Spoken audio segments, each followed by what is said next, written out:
வழக்கறிஞர் பெருந்தைகளே, உங்கள் அனைவருக்கும் இனிய மாலை வணக்கம்.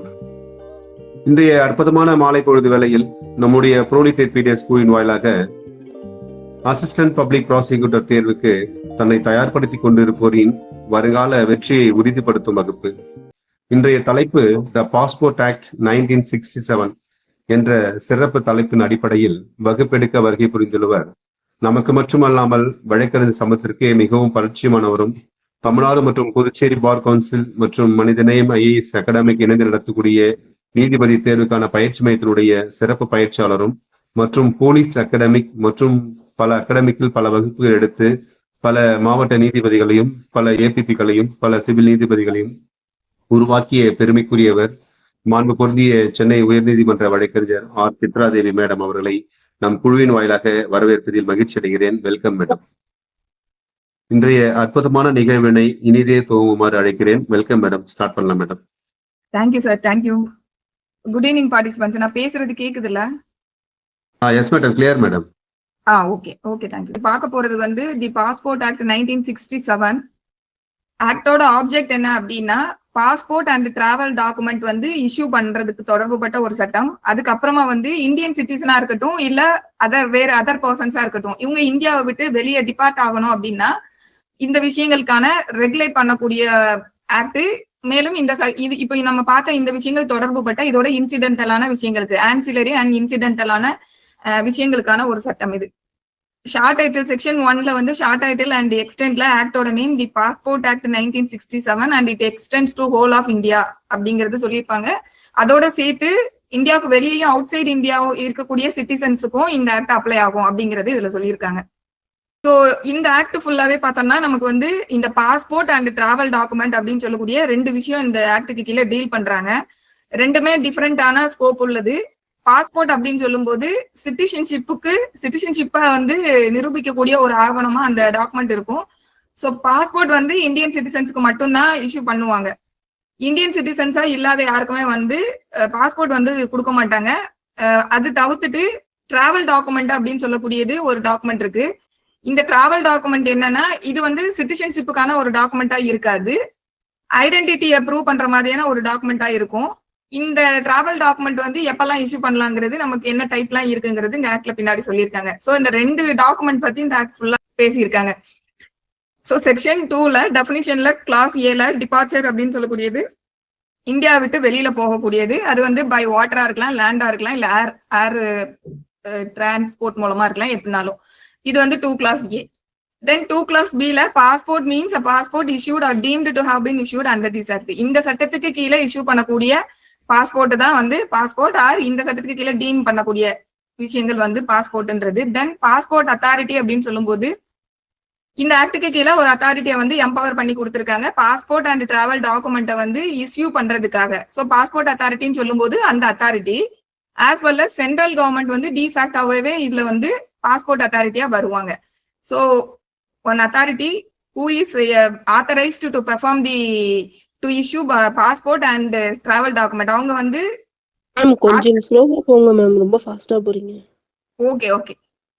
ஸோ பாஸ்போர்ட் அத்தாரிட்டி அப்படின்னு சொல்லக்கூடியவங்க இவங்க வந்து ஒரு பாஸ்போர்ட் அண்ட் டிராவல் டாக்குமெண்ட், இப்போ இந்த சட்டத்துல 2 டாக்குமெண்ட் பாக்குறோம் இல்லையா, இந்த 2 டாக்குமெண்ட்டுக்குமான இதுக்காக இந்த 2 விஷயங்களுக்காக இஷ்யூ பண்றதுக்காக எம்பவர் பண்ணப்பட்ட ஒரு அத்தாரிட்டி, அவங்க வந்து பாஸ்போர்ட் அத்தாரிட்டி. அவங்க இல்லாம டிஃபேக்டாவே சென்ட்ரல் கவர்மெண்ட் வந்து எப்பவுமே பாஸ்போர்ட் அத்தாரிட்டியில அவங்க வருவாங்க.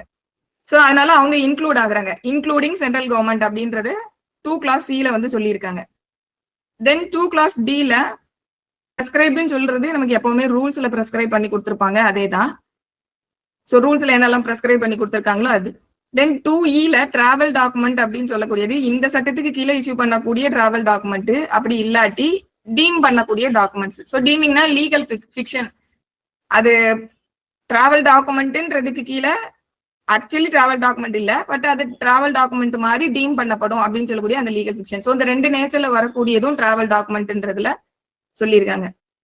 தென் செக்ஷன் 3ல passport or travel document for departure from India. யாருமே வந்து பாஸ்போர்ட்டோ இல்ல டிராவல் டாக்குமெண்டோ, வேலிடான ஒரு பாஸ்போர்ட் இல்லைன்னா வேலிடான ஒரு டிராவல் டாக்குமெண்ட் இல்லாம இந்தியாவை விட்டு வெளியில போகவும் கூடாது, வெளியில போகிறதுக்கு அட்டம்ப்டும் கமிட் பண்ணக்கூடாது. ஸோ இதுதான் வந்து செக்ஷன் 3ல அவங்க வந்து ப்ராஹிபிட் பண்றாங்க. ஸோ வித்தவுட் வேலிட் பாஸ்போர்ட் இல்லைன்னா வித்தவுட் வேலிட் டிராவல் டாக்குமெண்ட் யாருமே இந்தியா விட்டு வெளியில போகக்கூடாது, வெளியில போகிறதுக்கு அட்டம்ப்டும் பண்ணக்கூடாது. So this is section 3. இப்ப இதுல வந்து ஒரு எக்ஸ்பிளனேஷன் கொடுத்துருக்காங்க. எக்ஸ்பிளனேஷனை பொறுத்த வரைக்கும் இந்த செக்ஷன் 3 பொறுத்த வரைக்கும் பாஸ்போர்ட்னா என்ன அப்படிங்கிறதும், இந்த செக்ஷன் 3 பொறுத்த வரைக்கும் டிராவல் டாக்குமெண்ட்னா என்ன, மேல வந்து நமக்கு டெஃபினிஷன்ல வந்து in general what is passport and travel டாக்குமெண்ட்னு டெஃபினிஷன்ல கொடுத்துருக்காங்க. பட் இந்த எக்ஸ்க்ளூசிவா இந்த பர்டிகுலர் செக்ஷன் 3 பொறுத்த வரைக்கும் பாஸ்போர்ட் அண்ட் டிராவல் டாக்குமெண்ட்னு சொல்லும் போது இதுல சொல்லியிருக்கக்கூடிய மற்ற விஷயங்களும் வரும். ஸோ அப்போ இந்த செக்ஷன் 3 பொறுத்த வரைக்கும் பாஸ்போர்ட்னா என்ன அப்படின்னா, வேற நாடுகள்ல இருந்து இஷ்யூ பண்ணப்பட்ட பாஸ்போர்ட்ஸ் இருக்கும் இல்லையா, ஸோ அதுவும் வந்து இந்த செக்ஷனை பொறுத்த வரைக்கும் பாஸ்போர்ட்ன்றதுல இன்க்ளூட் ஆகும். அதுதான் வந்து ஃபர்ஸ்ட் சொல்றாங்க. So passport includes a passport which have been issued by or under the authority of a government of foreign country satisfied the conditions prescribed under the passport entry into India Act. So இந்த passport entry into India Act 1920 சொல்லக்கூடியது நம்ம நாட்டு சட்டம். So இந்த சட்டத்துக்கு கீழே சொல்லிருக்கக்கூடிய conditions எல்லாம் satisfy ஆகிற மாதிரி வேறு ஒரு நாடு இஷ்யூ பண்ணின பாஸ்போர்ட்டும் இந்த ப்ரொவிஷனை பொறுத்த வரைக்கும் பாஸ்போர்ட்ன்றதுக்கு கீழே அட்ராக்ட் ஆகும். தென் அடுத்து டிராவல் டாக்குமெண்ட்டுக்கும் வேறு நாட்டால இஷ்யூ பண்ணப்படக்கூடிய ஒரு டிராவல் டாக்குமெண்ட், அதுவும் வந்து நம்ம நாட்டுல இருக்கக்கூடிய மற்ற ரூல்ஸ்ல பிரெஸ்கிரைப் பண்ணிருக்கக்கூடிய கண்டிஷன்ஸுக்கு சாட்டிஸ்ஃபை ஆகுதுன்னா அதுவும் வந்து இந்த செக்ஷனை பொறுத்த வரைக்கும் நம்ம டிராவல் டாக்குமெண்ட்னு எடுத்துக்கிடணும். சோ நம்ம முதல்ல பார்த்த மாதிரி பாஸ்போர்ட்னு சொல்லும் போது அது சிட்டிசன்ஷிப்பையும் எஸ்டாப்ளிஷ் பண்ணும், ஆஸ் வெல் அஸ் ஐடென்டிட்டி டாக்குமெண்டாவும் ரெண்டுமே இருக்கும். ஐடென்டிட்டினா சிட்டிசன்ஷிப்னா நமக்கு நம்ம குடியுரிமை சொல்லக்கூடியது. ஐடென்டிட்டின்னு சொல்லும் போது பேர் என்ன, அப்பா பேர் என்ன, அவங்களோட டேட் ஆஃப் பர்த் என்ன, ஸோ இந்த மாதிரி அவங்களோட ஐடென்டிட்டியை ரிவீல் பண்ற மாதிரியா இருக்கக்கூடிய பர்டிகுலர்ஸ், வேற ஒன்றும் இல்லை. ஸோ பாஸ்போர்ட் ரெண்டுக்குமே பயன்படுற மாதிரி இருக்கும். பட் டிராவல் டாக்குமெண்ட் பொறுத்த வரைக்கும் ஐடென்டிட்டியை மட்டும்தான் சொல்ற மாதிரி இருக்கும். ஸோ இந்த டிராவல் டாக்குமெண்ட்ஸ் வந்து மோஸ்ட்லி யாருக்கு கொடுக்குறாங்க அப்படின்னு பார்த்தோம்னா, ஏன்னா சிட்டிசன்ஸ்க்கு மட்டும் தானே பாஸ்போர்ட் கொடுக்குறாங்க. ஸோ அப்ப டிராவல் டாக்குமெண்ட் வந்து ஸ்டேட்லெஸ் பர்சன்ஸ் இருப்பாங்க, ரெஃப்யூஜிஸ் இருப்பாங்க, அதே போல சில பேர் வந்து மைக்ரேட் ஆகி வரக்கூடியவங்க. ஸோ இந்த மாதிரி இருக்கக்கூடிய பீப்புளுக்கு அவங்கள நம்மளோட சிட்டிசன்னா அவங்க இருக்க மாட்டாங்க. இப்போ வேற ஒரு நாட்டுல ஏதோ ஒரு கலவரம் வரும்போது நம்ம நாட்டுல குடியமர்ந்திருப்பாங்க, அப்ப அந்த நாட்டோட சிட்டிசன்ஷிப் இழந்திருப்பாங்க. இங்க வரும்போது அவங்க அந்த இதெல்லாம் இழந்துட்டு இருப்பாங்க. இப்ப அந்த மாதிரி ஒரு ரெஃப்யூஜியா வந்து நம்ம நாட்டுக்குள்ள வர்றவங்களுக்கு ஒரு குழந்தை பிறக்குது அப்படின்னு சொல்லும் போது சில நாடுகள் என்ன பண்ணுவாங்கன்னா பை பர்த்தே வந்து சிட்டிசன்ஷிப் கொடுத்துருவாங்க. இப்ப அமெரிக்கா மாதிரி நாடுகள்லாம் பை பர்த்தே சிட்டிசன்ஷிப் கொடுக்காங்க. ஒரு சில நாடுகள் பை பர்த் கொடுக்க மாட்டாங்க. அப்ப அந்த மாதிரி ஒரு நாட்டுல ஒரு ரெஃப்யூஜிக்கு ஒரு குழந்தை பிறக்குன்னா அந்த குழந்தைக்கு பை பர்த் அந்த நாட்டோட சிட்டிசன்ஷிப்பும் கொடுக்க மாட்டாங்க. அப்பா அம்மா ஏற்கனவே வந்து ஒரு நாட்டோட சிட்டிசன்ஷிப் எல்லாம் இழந்துட்டு வந்திருக்காங்க. சோ அந்த மாதிரி இந்த மாதிரி ஸ்டேட்லெஸ்ஸா இருக்கக்கூடிய பீப்புள் இப்படிலாம் இருப்பாங்க இல்லையா. சோ இந்த மாதிரி இந்த சிட்டிசன்றதுக்கு கீழே கவர் ஆகாத மத்த எல்லாத்துக்குமே வந்து டிராவல் டாக்குமெண்ட் வந்து இஷ்யூ பண்ண முடியும். சோ இது வந்து நல்லா புரிஞ்சுக்கணும். பாஸ்போர்ட்னா சிட்டிசன்ஸுக்கு மட்டும்தான் அது வந்து அப்ளிகபிள் ஆகும்.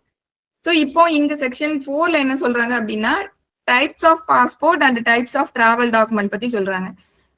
பாஸ்போர்ட் பொறுத்த வரைக்கும் 3 types of passports. ஒன்னு வந்து ordinary passport, then official passport and then diplomatic passport.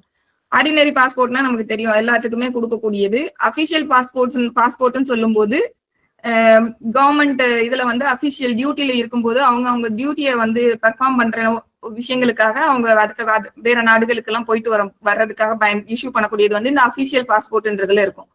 So diplomatic பாஸ்போர்ட்னு சொல்லும் போது ஹை ரேங்கிங்ல இருக்கக்கூடிய மற்ற நாடுகளோட அந்த டிப்ளமேட்டிக் விஷயங்களை டீல் பண்ணக்கூடிய நபர்களுக்கு வந்து இந்த டிப்ளமேட்டிக் பாஸ்போர்ட்ன்றதுக்கு கீழே வரும். ஸோ இந்த 3 டைப் ஆஃப் பாஸ்போர்ட் வந்து கிளாசிபிகேஷன்ல பாஸ்போர்ட்டுக்கு இது கொடுத்துருக்காங்க. இதுவே டிராவல் டாக்குமெண்ட்டை பொறுத்த வரைக்கும் என்னெல்லாம் சொல்றாங்க அப்படின்னா the following classes of travel documents may be issued under this act, namely ஒன்னு வந்து emergency certificate authorising a person to enter India. So இது ரொம்ப முக்கியம். Emergency certificate authorising a person to enter இந்தியான்னு சொல்லும்போது இந்தியாவுக்குள்ள வரக்கூடிய ஒன் வே டாக்குமெண்டா மட்டும்தான் இந்த எமர்ஜென்சி சர்டிபிகேட் வந்து இஷ்யூ பண்ணப்படும். ஸோ இந்தியாவில இருந்து வெளியே போகக்கூடியவங்களுக்கு இந்த எமர்ஜென்சி சர்டிபிகேட்னு நம்ம ஒரு சிட்டிசன் ஒரு எமர்ஜென்சிக்காக வெளியில போறாங்க, அவங்களுக்கு எமர்ஜென்சி சர்டிபிகேட் இஷ்யூ பண்ணுவாங்களான்னு பண்ண மாட்டாங்க. ஸோ அப்ப யாரு வெளியில இருந்து வரக்கூடிய இந்தியாவுக்குள்ள வர்றதுக்காக எமர்ஜென்சி சர்டிபிகேட் அப்ப எப்ப இஷ்யூ பண்றாங்க அப்படின்னு பார்த்தோம்னா இப்போ நம்மளோட இந்தியன் சிட்டிசன்ஸ் வந்து வேற நாடுகள்ல இருக்காங்க அப்படிங்கும்போது அந்த நாடுகள்ல ஏதோ ஒரு பிரச்சனை வருது, இல்ல அவங்க அங்க போன இடத்துல அவங்களோட பாஸ்போர்ட்டை வந்து தொலைச்சிட்டாங்க, இல்ல டெஸ்ட்ராய் ஆயிடுச்சு, ஏதோ ஒண்ணு நடந்துருச்சு. பட் இமீடியட்டா இங்க வர வேண்டியது ஒரு சுச்சுவேஷன் இருக்குங்கும் போது நமக்கு அங்க இருக்கக்கூடிய எம்பசி வந்து நமக்கு இந்தியாவுக்குள்ள அவங்க என்டர் ஆகுறதுக்கு இந்த எமர்ஜென்சி சர்டிபிகேட்னு சொல்லக்கூடியத இந்தியன் சிட்டிசன்ஸுக்கு வந்து அவங்க கொடுப்பாங்க.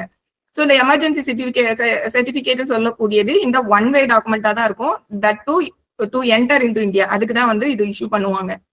தென் அடுத்த கிளாஸ் வந்து certificate of identity for the purpose of establishing the identity of a person.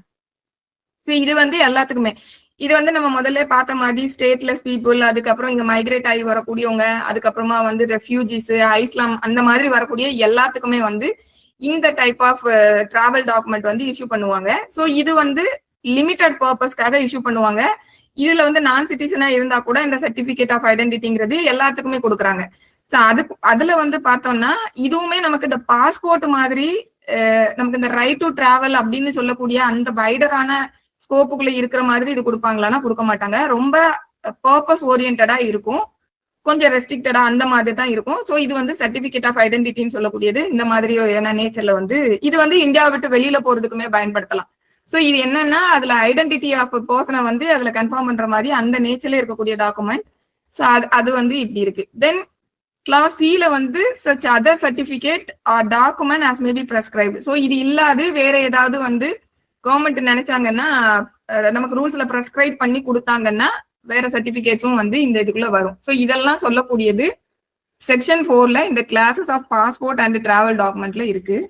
இப்போ இந்த லிஸ்ட் இதுல கொடுத்துருக்காங்க இல்லையா, இந்த லிஸ்ட்ல சென்ட்ரல் கவர்மெண்ட் நினைச்சாங்க அப்படின்னா ரூல்ஸ்ல வந்து பிரெஸ்கிரைப் பண்றதன் மூலமா எந்தெந்த கிளாஸ் ஆஃப் பர்சனுக்கு வந்து என்ன டைப் ஆஃப் பாஸ்போர்ட் இல்லைன்னா டிராவல் டாக்குமெண்ட் இஷ்யூ பண்ணணும் அப்படிங்கறத வந்து அவங்க வந்து அங்க ரூல்ஸ்ல சொல்லியிருக்க மாதிரி இருக்கணும். ஸோ இதெல்லாமே வந்து செக்ஷன் 4ல வந்து சொல்லியிருக்காங்க. தென் செக்ஷன் 5ல application for passport, travel document etcetera and orders தரேன். இப்போ செக்ஷன் 5ல தான் ஒருத்தங்க வந்து பாஸ்போர்ட் வேணும் இல்லைன்னா எனக்கு வந்து இந்த டிராவல் டாக்குமெண்ட் வேணும்னு சொல்லி அப்ளிகேஷன் போடக்கூடியது வந்து செக்ஷன் 5ல.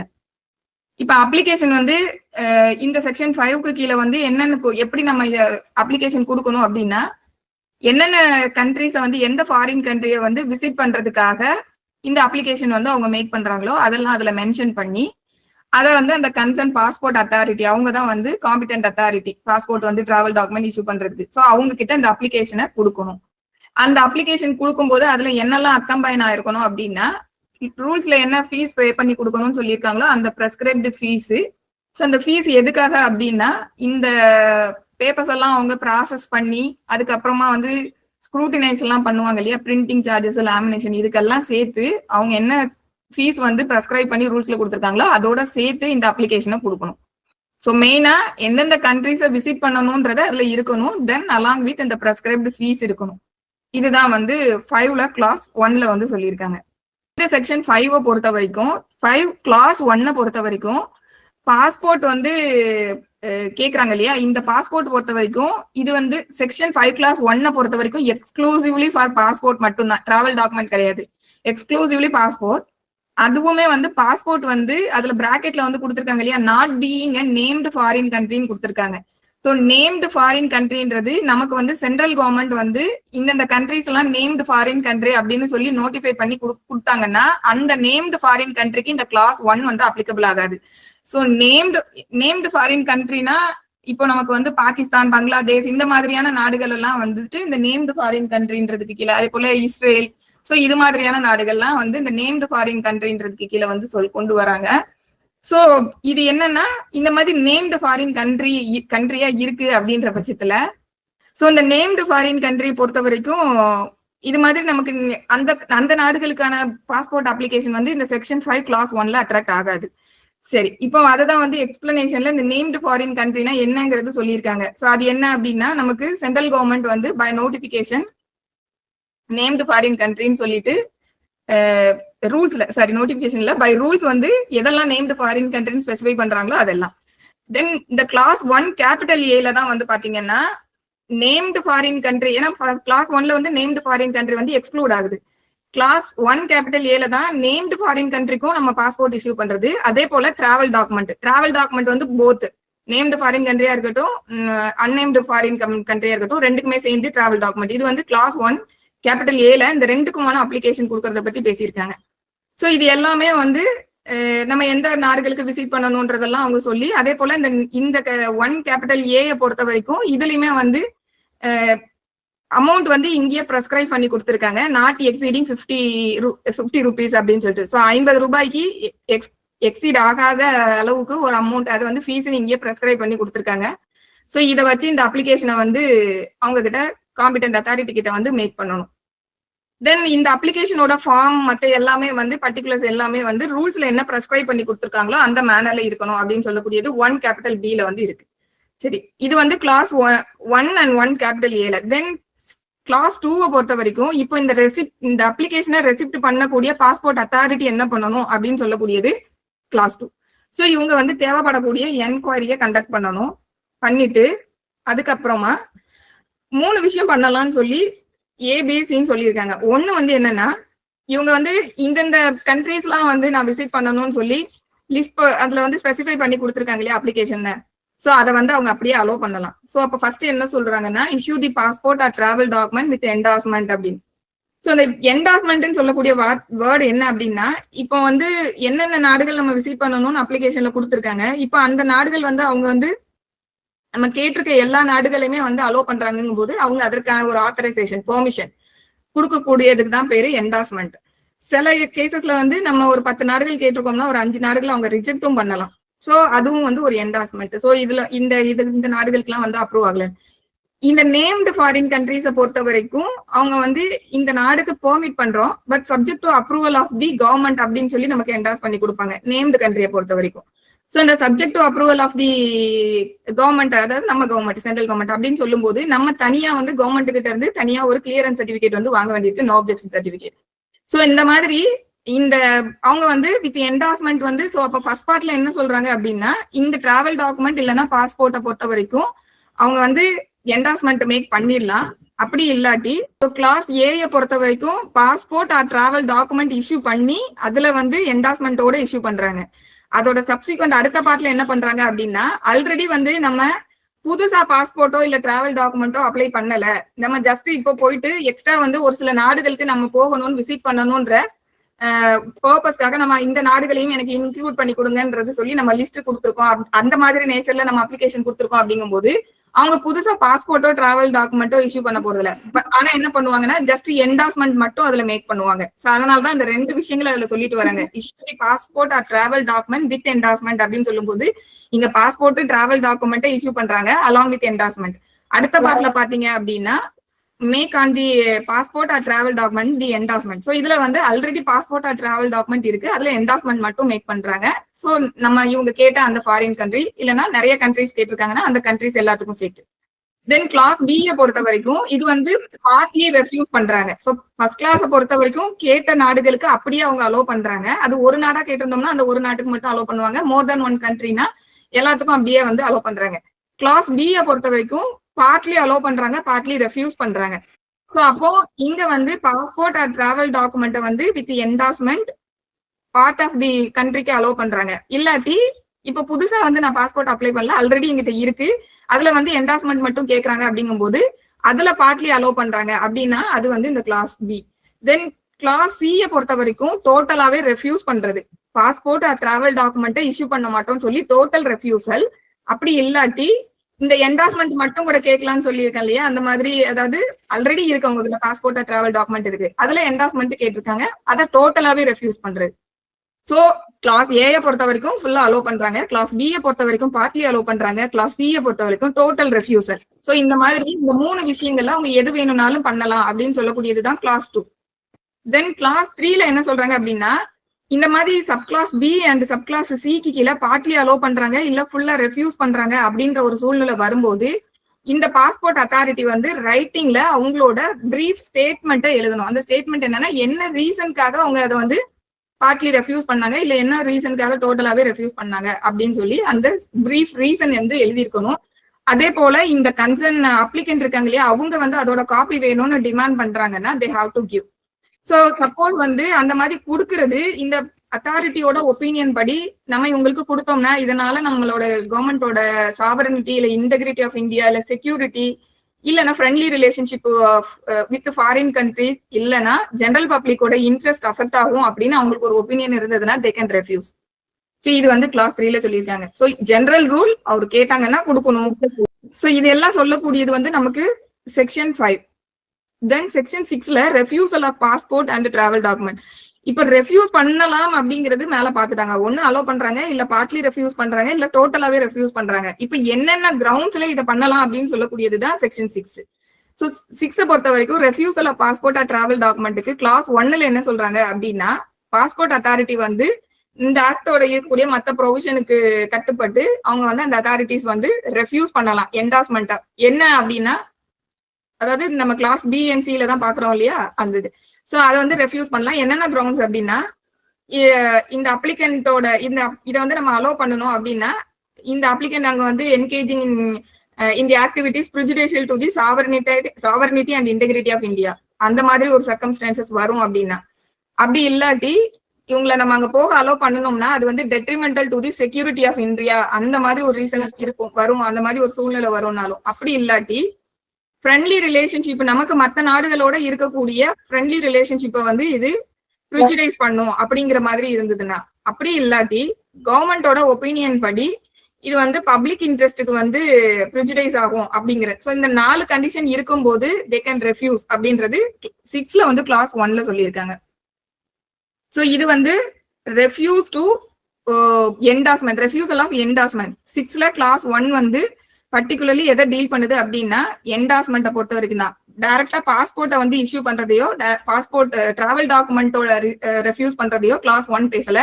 அது வந்து சப்சிக்வெண்டா கீழே கிளாஸ் 2ல வந்து அதை சொல்லியிருக்காங்க. ஸோ கிளாஸ் 1 வந்து ஒன்லி ரெகார்டிங் என்டாஸ்மெண்ட். அந்த என்டாஸ்மெண்ட்டை பொறுத்த வரைக்கும் இந்த 4 கிரவுண்ட்ல வந்து என்டாஸ்மெண்ட் அவங்க ரெஃப்யூஸ் பண்ண முடியும். ஸோ அதுதான் அந்த ஃபோர் சிச்சுவேஷன்ஸ். தென் சப் கிளாஸ் 2 பொறுத்த வரைக்கும் பாஸ்போர்ட் அத்தாரிட்டி வந்து பாஸ்போர்ட்டையே இஷ்யூ பண்ண மாட்டேன், டிராவல் டாக்குமெண்ட்டை இஷ்யூ பண்ண மாட்டேன் அப்படின்னு சொல்லி அந்த section 5 sub class 2 sub class C கீழே வந்து தே கேன் ரெஃப்யூஸ். அதுக்கு என்னென்ன கிரவுண்ட்ஸ் அப்படின்றது தான் இதுல வந்து லிஸ்ட் பண்ணிருக்காங்க. இதுல நம்ம என்டாஸ்மெண்ட்டை ரெஃப்யூஸ் பண்றதுக்கு 4 கிரவுண்ட்ஸ் மேல சொல்லியிருக்காங்களே, அந்த 4 கிரவுண்ட்ஸும் இங்கேயும் இருக்கு. அதோட சேர்த்து அடிஷனலா சில கிரவுண்ட்ஸ் இருக்கு. ஸோ அடிஷனலா இருக்கக்கூடிய கிரவுண்ட்ஸ் என்னன்னா, applicant is not a Indian citizen. ஏன்னா நம்ம முதல்ல பார்த்த மாதிரி பாஸ்போர்ட் பொறுத்த வரைக்கும் சிட்டிசன் ஆஃப் இந்தியாவுக்கு மட்டும்தான். ஸோ அப்ளிகண்ட் வந்து சிட்டிசன் ஆஃப் இந்தியாவா இல்லைன்னா அந்த கிரவுண்ட்ல பாஸ்போர்ட்டை ரெஃப்யூஸ் பண்ணலாம்.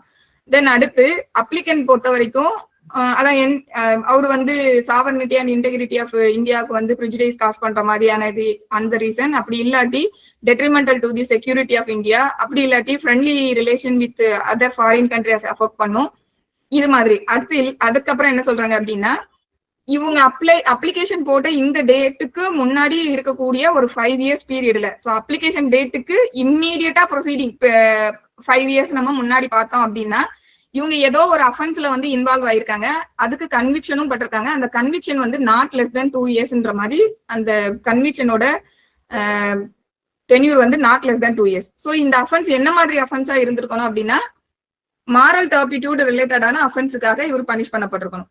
ஸோ அப்ளிகேஷனுக்கு முன்னாடி 5 ஆண்டுகள் ஒரு அஃபென்ஸ் வந்து இன்வால்விங் மாரல் டர்பிட்யூடு, அதற்காக சென்டென்ஸுக்கு வந்து அண்டர்வென்ட் ஆயிருக்கணும், நாட் லெஸ் தென் 2 இயர்ஸ். இந்த கிரவுண்ட் இருந்ததுனாலும் அவங்க வந்து ரெஃப்யூஸ் பண்ணலாம்.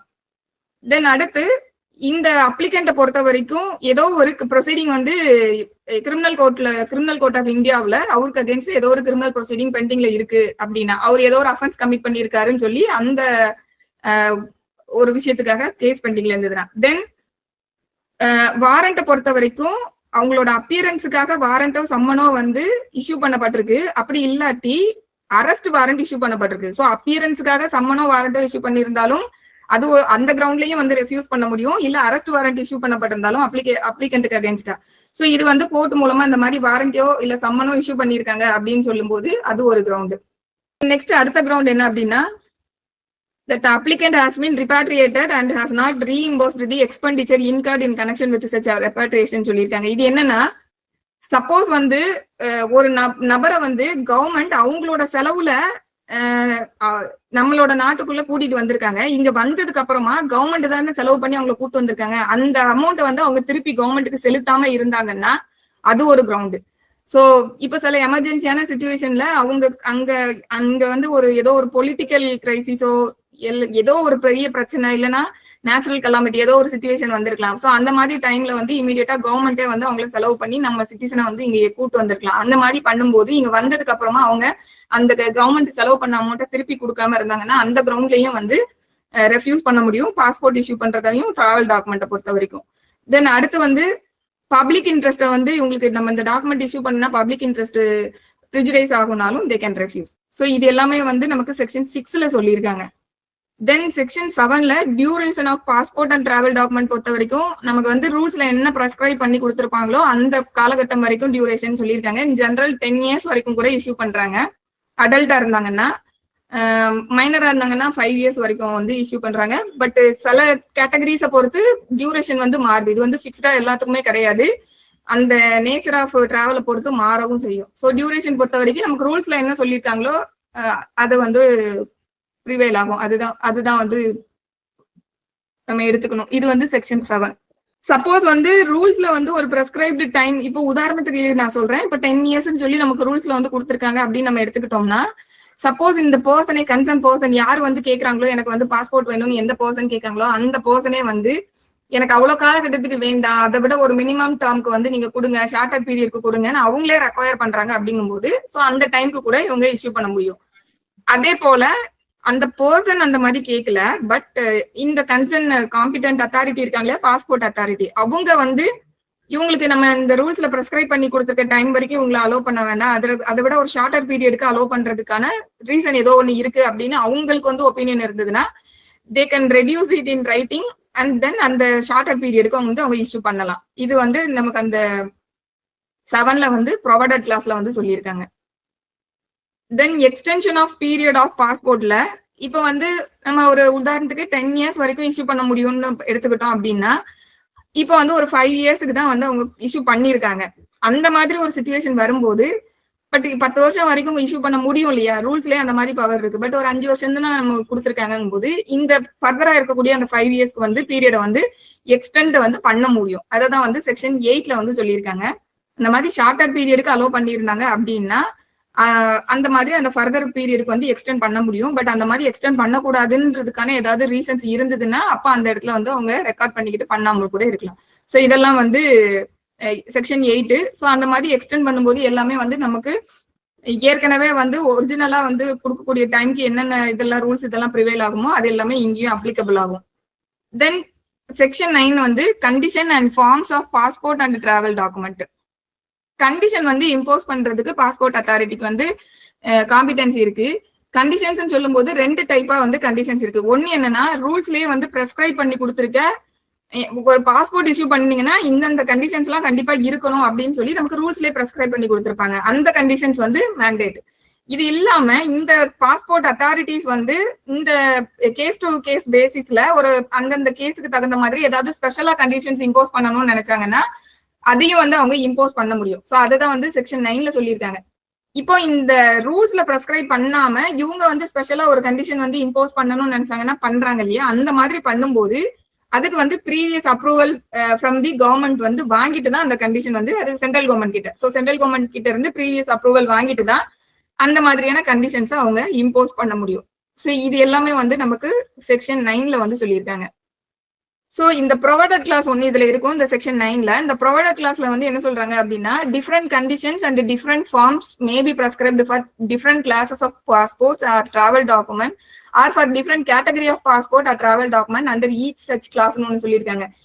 இப்ப இது என்னன்னா இப்போ ஸ்டூடெண்ட்ஸை வந்து நம்ம ஒரு கிளாஸா எடுத்துக்கலாம். அதே போல ஒவ்வொருத்தங்களையும் இப்போ மைனர் குழந்தைங்களை வந்து ஒரு இதா எடுத்துக்கலாம். இப்ப டூரிஸ்ட வந்து தனியா ஒரு கிளாஸா எடுத்துக்கலாம். இன்னும் சில பேர் வந்து ஏதாவது வந்து ஒரு கல்ச்சுரல் அந்த மாதிரி இதுக்கு ஈவெண்ட்டுக்கு அந்த மாதிரி ஸ்போர்ட்ஸ் இதுல வருவாங்க. ஸோ இப்படி நம்ம நிறைய டிஃப்ரெண்ட் டைப்ஸ்ல வந்து நம்ம இந்த பாஸ்போர்ட் அண்ட் டிராவல் டாக்குமெண்ட்ல வந்து வரலாம். இப்படி இருக்கும்போது இந்த மாதிரி இந்த டிஃப்ரெண்ட் கிளாஸஸ் ஆஃப் பாஸ்போர்ட்ஸை பொறுத்த வரைக்கும் அந்த டிஃப்ரெண்ட் கிளாஸஸ்க்கு வந்து தனித்தனியான கண்டிஷன்ஸ் அண்ட் தனித்தனியான ஃபார்ம்ஸை வந்து ரூல்ஸ்ல வந்து பிரெஸ்கிரைப் பண்ணி கொடுக்க முடியும். அது இருந்ததுன்னா அதை வந்து ஃபாலோ பண்ணணும். இந்த டிஃப்ரெண்ட் கிளாஸ் ஆஃப் பீப்புளுக்குள்ளேயே வந்துட்டு அதையுமே வந்து திருப்பி டிஃப்ரெண்ட் கேட்டகரியா வந்து பிரிக்க முடியும், பிரிச்சு அப்படியும் கொடுக்க முடியும்னு சொல்றாங்க. இது என்னன்னா இப்போ எல்லாருமே இப்ப ஸ்டூடெண்ட்ஸ் அப்படின்னு சொல்லி நம்ம ஒரு கிளாஸா எடுத்துக்கிட்டோம் அப்படின்னா இது வந்து ஒரு பர்டிகுலர் கிளாஸ் ஸ்டூடெண்ட்ஸ் அப்படின்னு சொல்றது. இந்த ஸ்டூடெண்ட்ஸ் சொல்றதுக்குள்ளேயே ஏஜ் திருப்பி ஒரு கிரைட்டீரியா கொண்டு வராங்கன்னு வச்சுக்கிடுவோம். இந்த ஏஜ் வரைக்கும் இருக்கக்கூடிய ஸ்டூடெண்ட்ஸ் அப்படி கொண்டு வந்தாங்கன்னா அப்ப அங்க உள்ள திருப்பி இன்னொருக்கா அங்க ஒரு கேட்டகரைஸ் பண்றாங்க. சோ அந்த மாதிரி பிரிச்சும் வந்து அவங்க வந்து அந்த ரூல்ஸ்ல வந்து இருந்ததுன்னா அதெல்லாம் வந்து அந்த கண்டிஷன்ஸ் அண்ட் ஃபார்ம்ஸ்ல வந்து இதெல்லாமே ரூல்ஸ்ல சொல்லியிருக்க மாதிரி. பட் இப்படி வந்து பிரிச்சும் வந்து ரூல்ஸ்ல வந்து இருக்க முடியும். அந்த மாதிரி இருந்ததுன்னா அதெல்லாம் வந்து ஃபாலோ பண்ணணும். ஸோ இது எல்லாமே வந்து செக்ஷன் 9. தென் செக்ஷன் 10 இந்த ஆக்ட்ல ரொம்ப முக்கியம். இதுல வந்து செக்ஷன் 10 பொறுத்த வரைக்கும் first variation, impounding and revocation of passport and travel document. Variation சொல்லும் போது நமக்கு மாடிஃபிகேஷன் அந்த மாதிரி பண்ற மாதிரி இருக்கு. இம்பவுண்டிங் அப்படின்னு சொல்லும் போது அதோட நேச்சரே வந்து டெம்பரவரியா வந்து அந்த டாக்குமெண்டோட பொசஷனை டெம்பரவரியா வந்து எடுக்கக்கூடியது வந்து இம்பவுண்டிங். ரிவோகேஷன் அப்படின்னு சொல்லக்கூடியது பெர்மனண்டா வந்து ரிவோக் பண்ணிட்டாங்க, அவ்வளவுதான், அதோட வேலிடிட்டி இனிமேல் இல்ல, சீஸ் ஆயிடுச்சு அப்படின்னா அது ரிவோகேஷன். சோ நம்ம மூணுக்குமான டிஃபரன்ஸ் வந்து இது. சோ வேரியேஷன் சொல்லும் போது அதோட அந்த பாஸ்போர்ட் ஆர் டிராவல் டாக்குமெண்ட் அதுல இருக்கக்கூடிய என்டாஸ்மெண்ட் இல்லைன்னா அதுல இருக்கக்கூடிய கண்டிஷன்ஸை வந்து வேரி பண்ண முடியும், இல்லைன்னா கேன்சல் பண்ண முடியும். ஸோ 10 clause 1ல வந்து ஃபர்ஸ்ட் அதை தான் சொல்றாங்க. பாஸ்போர்ட் அத்தாரிட்டி நினைச்சாங்க அப்படின்னா அதுவுமே வந்து எந்த கண்டிஷன்னா செக்ஷன் 6ல சொல்லியிருக்கக்கூடிய காரணங்களுக்காக. செக்ஷன் 6 வந்து நம்ம முதல்ல பார்த்த மாதிரி அவங்க வந்து என்னென்ன கிரவுண்ட்ஸ்ல வந்து ரெஃப்யூஸ் பண்ண முடியுங்கிறதுலாம் 6ல சொல்லியிருப்பாங்க. சோ இங்க வந்து செக்ஷன் 6 clause 1ல சொல்லியிருக்கக்கூடிய கிரவுண்ட்ஸ்ல இவங்க வந்து ஃபர்ஸ்ட் வேரி பண்ணலாம். அதாவது செக்ஷன் 6 clause 1ல வந்து அந்த 4 டைப் சொல்லியிருப்பாங்க. சாவரனிட்டிக்கு பிரிஜுடைஸ் ஆகும், அதுக்கப்புறமா வந்து ஃப்ரெண்ட்லி ரிலேஷன்ஷிப்பை வந்து அஃபெக்ட் பண்ணும், அதுக்கப்புறமா வந்து பப்ளிக் இன்ட்ரெஸ்ட் வந்து அஃபெக்ட் பண்ணுன்றதெல்லாம் பார்த்தோம் இல்லையா. ஸோ அந்த கிரவுண்ட்ஸை வந்து இங்க சொல்லியிருக்காங்க. அந்த கிரவுண்ட்ஸ்ல வந்து பாஸ்போர்ட் அத்தாரிட்டி நினைச்சாங்கன்னா என்டாஸ்மெண்ட் இல்லைன்னா அதுல இருக்கக்கூடிய கண்டிஷனை வேரி பண்ணலாம், இல்லைன்னா கேன்சல் பண்ணலாம். இது வந்து ஃபர்ஸ்ட். சோ இந்த வேரி பண்ணணும் இல்ல கேன்சல் பண்ணணும் அப்படின்னு முடிவு பண்ணும்போது அவங்க என்ன பண்ணணும் அப்படின்னா அந்த ஹோல்டர் ஆஃப் தி டாக்குமெண்ட் இருக்காங்க இல்லையா, அந்த ஹோல்டர் ஆஃப் தி டாக்குமெண்ட்டுக்கு ரைட்டிங்ல நோட்டீஸ் கொடுக்கணும். எதுக்கு அப்படின்னா இப்ப அதுல கண்டிஷனை மாடிஃபை பண்ண போறாங்க இல்ல கேன்சல் பண்ண போறாங்க. அப்ப அந்த டாக்குமெண்ட்டை எங்க கிட்ட கொண்டு வந்து கொடுத்தாதானே அதுல தேவைப்படக்கூடிய அந்த நெசசரியான விஷயங்களை பண்ண முடியும். சோ அந்த டாக்குமெண்ட்டை வந்து டெலிவர் பண்ணுங்க அப்படின்னு சொல்லி ரைட்டிங்ல உங்களுக்கு நோட்டீஸ் கொடுக்கணும். அப்ப ரைட்டிங்ல நோட்டீஸ் கொடுக்கணும் போது எவ்வளவு நாளைக்குள்ள கொண்டு வந்து கொடுக்கணும் அப்படிங்கறது எல்லாமே அந்த நோட்டீஸ்ல ஸ்பெசிஃபை பண்ணி ஹோல்டர் ஆஃப் தி டாக்குமெண்ட்டுக்கு இந்த நோட்டீஸ் கொடுக்கணும். இது வந்து 10 clause 1ல சொல்லியிருக்காங்க. தென் 10 clause 2ல வந்து என்ன சொல்றாங்க அப்படின்னா சப்போஸ் ஹோல்டர் ஆஃப் தி டாக்குமெண்டே வந்து பாஸ்போர்ட் அத்தாரிட்டி கிட்ட போயிட்டு என்னோட டாக்குமெண்ட்ல இருக்கக்கூடிய இந்த கண்டிஷன் எதையாவது ஒண்ணு எனக்கு வேரி பண்ணி கொடுங்க இல்ல கேன்சல் பண்ணி கொடுங்க அப்படின்னு சொல்லி கேக்குறாங்க அப்படின்னா அந்த மாதிரி அவங்களே கேக்குறாங்கும் போதும் இந்த பாஸ்போர்ட் அத்தாரிட்டி வந்து அதுல இந்த மாதிரியான வேரி பண்ணி கொடுக்கலாம், அதே போல அந்த கண்டிஷனை வந்து கேன்சல் பண்ணியும் கொடுக்கலாம். தென் clause 3ல வந்து என்ன சொல்றாங்க அப்படின்னா இது clause 3 தான் இம்பவுண்ட் பண்றது. ஸோ clause 1 and 2 பொறுத்த வரைக்கும் வேரி பண்றது கேன்சல் பண்றது இந்த ரெண்டு விஷயமும். clause 3ல வந்து இம்பவுண்ட் பண்றது, இம்பவுண்ட் ஆர் ரிவோக் ரெண்டுமே. சோ என்னென்ன கிரவுண்ட்ஸ்ல எல்லாம் வந்து இம்பவுண்ட் ஆர் ரிவோக் பண்ணலாங்கிறது இங்கேயே சொல்லியிருக்காங்க. சோ ஃபர்ஸ்ட் என்ன அப்படின்னா ஹோல்டர் ஆஃப் தி பாஸ்போர்ட் இல்லைன்னா அந்த holder of the travel document இருக்காங்க இல்லையா, அவங்க வந்து ராங்ஃபுல் பொசிஷன்ல இருக்காங்க. அதாவது அந்த டாக்குமெண்ட்டை பொசிஷன்ல வச்சுக்கிறதுக்கு அவங்களுக்கு எந்த விதமான உரிமையும் கிடையாது, ஆனா அவங்க வச்சிருக்காங்க. சோ அப்போ அது வந்து ஃபோர்ஜ்டு பாஸ்போர்ட் இல்லைன்னா ஃபோர்ஜ்டு டிராவல் டாக்குமெண்ட் அந்த மாதிரி இருக்கலாம். சோ ஏன்னா அவங்களுக்கு அப்போ ஃபோர்ஜ்டு இதுன்னா அவங்களுக்கு ராங்ஃபுல் பொசிஷன்.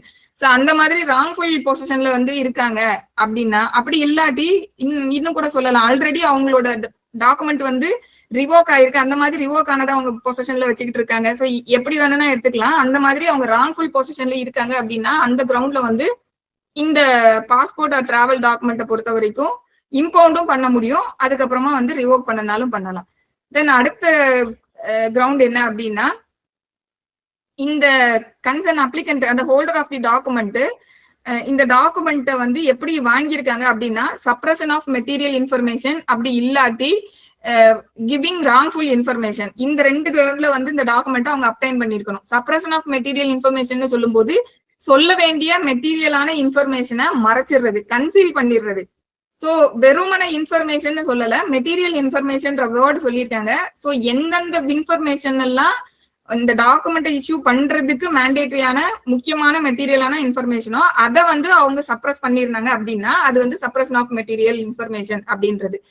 தென் அடுத்து ராங்ஃபுல் இன்ஃபர்மேஷன் சொல்லும் போது டேட் ஆஃப் பர்த் வந்து என்னென்ன தப்பா கொடுக்கறது, இல்ல வேற ஏதாவது அவங்க என்ன வேணா இருக்கலாம். அந்த மாதிரி இன்ஃபர்மேஷனை ராங்கா வந்து கொடுக்குறது, மேரிட்டல் ஸ்டேட்டஸ பத்தி ராங்கா கொடுக்கறது, அந்த மாதிரி எது வேணா. சோ அந்த மாதிரி இப்போ ஏதோ கொடுத்துருந்தாங்கன்னா இந்த மாதிரி கிரவுண்ட்ஸ்னால அவங்க வந்து இந்த டிராவல் டாக்குமெண்ட் இல்லைன்னா பாஸ்போர்ட்டை வந்து அப்ளைன் பண்ணியிருந்தாங்கன்னா அந்த கிரவுண்ட்லயும் வந்து இம்பவுண்ட் பண்ண முடியும், ரிவோக் பண்ண முடியும். சோ இப்ப இதுல வந்து இந்த சப்ரஷன் ஆஃப் மெட்டீரியல் இன்ஃபர்மேஷன் இல்லைன்னா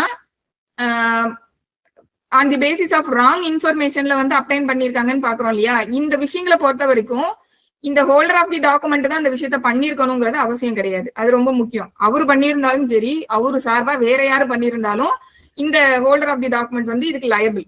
இப்ப உதாரணத்துக்கு பாஸ்போர்ட் வெரிஃபிகேஷனுக்காக வீட்டுக்கு வரும்போது அவரு அந்த இன்ஃபர்மேஷனை வந்து தப்பா கொடுக்கல, பட் அவங்க வீட்டுல இருந்தவங்க அந்த மாதிரி தப்பா கொடுத்துருக்கலாம். சோ அதே போல அவங்க வந்து ஒரு ஏஜென்ட் மூலமா எடுக்கிறாங்க அப்படின்னு சொல்லும்போது அந்த ஏஜென்ட் வந்து இன்ஃபர்மேஷனை தப்பா கொடுத்துருக்கலாம். அப்ப இந்த இடத்துல இந்த ஹோல்டர் ஆஃப் தி டாக்குமெண்ட் வந்து இந்த இன்ஃபர்மேஷனை நான் தப்பா கொடுக்கல, அதனால நான் இதுக்கு லயபிள் ஆக முடியாதுன்னு டிஃபெண்ட் பண்ண முடியுமானா பண்ண முடியாது. So provision is very very clear. ஏன்னா அது அவங்க கரெக்ட் பின்னாடியே சொல்லியிருக்காங்க, provided by the holder of the passport or travel document or any other person on his பிஹாஃப்னு சொல்லிட்டாங்க. சோ இவரு தான் சொல்லியிருக்கணும்னு அவசியம் கிடையாது. இவரு சார்பா வேற எந்த நபர்கள் இந்த மாதிரி இதை பண்ணியிருந்தாங்கனால அதுக்கு இவரு லயபிள் இன் தி சென்ஸ் பாஸ்போர்ட்டை வந்து இம்பவுண்ட் பண்ண முடியும், ஆஸ் வெல் அஸ் அதை வந்து ரிவோக்கும் பண்ண முடியும். இப்போ சப்போஸ் வந்து இந்த பாஸ்போர்ட் ஹோல்டர் இருக்காரு இல்லையா, அவரு வந்து இன்னொரு பாஸ்போர்ட்டும் வந்து வச்சிருக்காரு, அப்டைன்ஸ் அனதர் பாஸ்போர்ட் அப்படின்னா அதுவும் ஒரு கிரவுண்ட் இதுக்கு இம்பவுண்ட் அண்ட் ரிவோகேஷனுக்கு. இது வந்து ப்ரொவைடட் கிளாஸ்ல சொல்லியிருக்காங்க. தென் அடுத்த கிளாஸ்ல வந்து sovereignty and integrity of India, அதே போல security of India, friendly relationship of India, அதே போல அதுக்கப்புறமா வந்து பப்ளிக் இன்ட்ரெஸ்ட், இந்த ரீசனுக்காக வந்து பாஸ்போர்ட்டை இம்பவுண்ட் பண்ணணும் இல்லைன்னா ரிவோக் பண்ணணும்னாலும் பண்ணலாம். அது அடுத்த கிரவுண்ட்ல சொல்லியிருக்காங்க. தென் இந்த ஹோல்டர் ஆஃப் தி டாக்குமெண்ட்டை பொறுத்த வரைக்கும் அவங்க வந்து கன்விக்ட் பண்ணப்பட்டிருக்காங்க. எப்போ அப்படின்னா இந்த டாக்குமெண்ட் இஷ்யூ பண்ணினதுக்கு அப்புறமா கோர்ட்ல வந்து இந்தியன் கோர்ட்ல வந்து ஒரு மாரல் டாபிட்யூடு நேச்சர்ல இருக்கக்கூடிய அஃபென்ஸ்ல இன்வால்வ் ஆகி அதற்காக நாட் லெஸ் தென் 2 இயர்ஸ்ன்ற அளவுக்கு இம்ப்ரிசான்மெண்ட் வந்து வாங்கியிருக்காங்க அப்படின்னா அதுவும் வந்து ஒரு கிரவுண்டு இதை கேன்சல் பண்றதுக்கு, ரிவோக் பண்றதுக்கும் இம்பவுண்ட் பண்றதுக்கும்.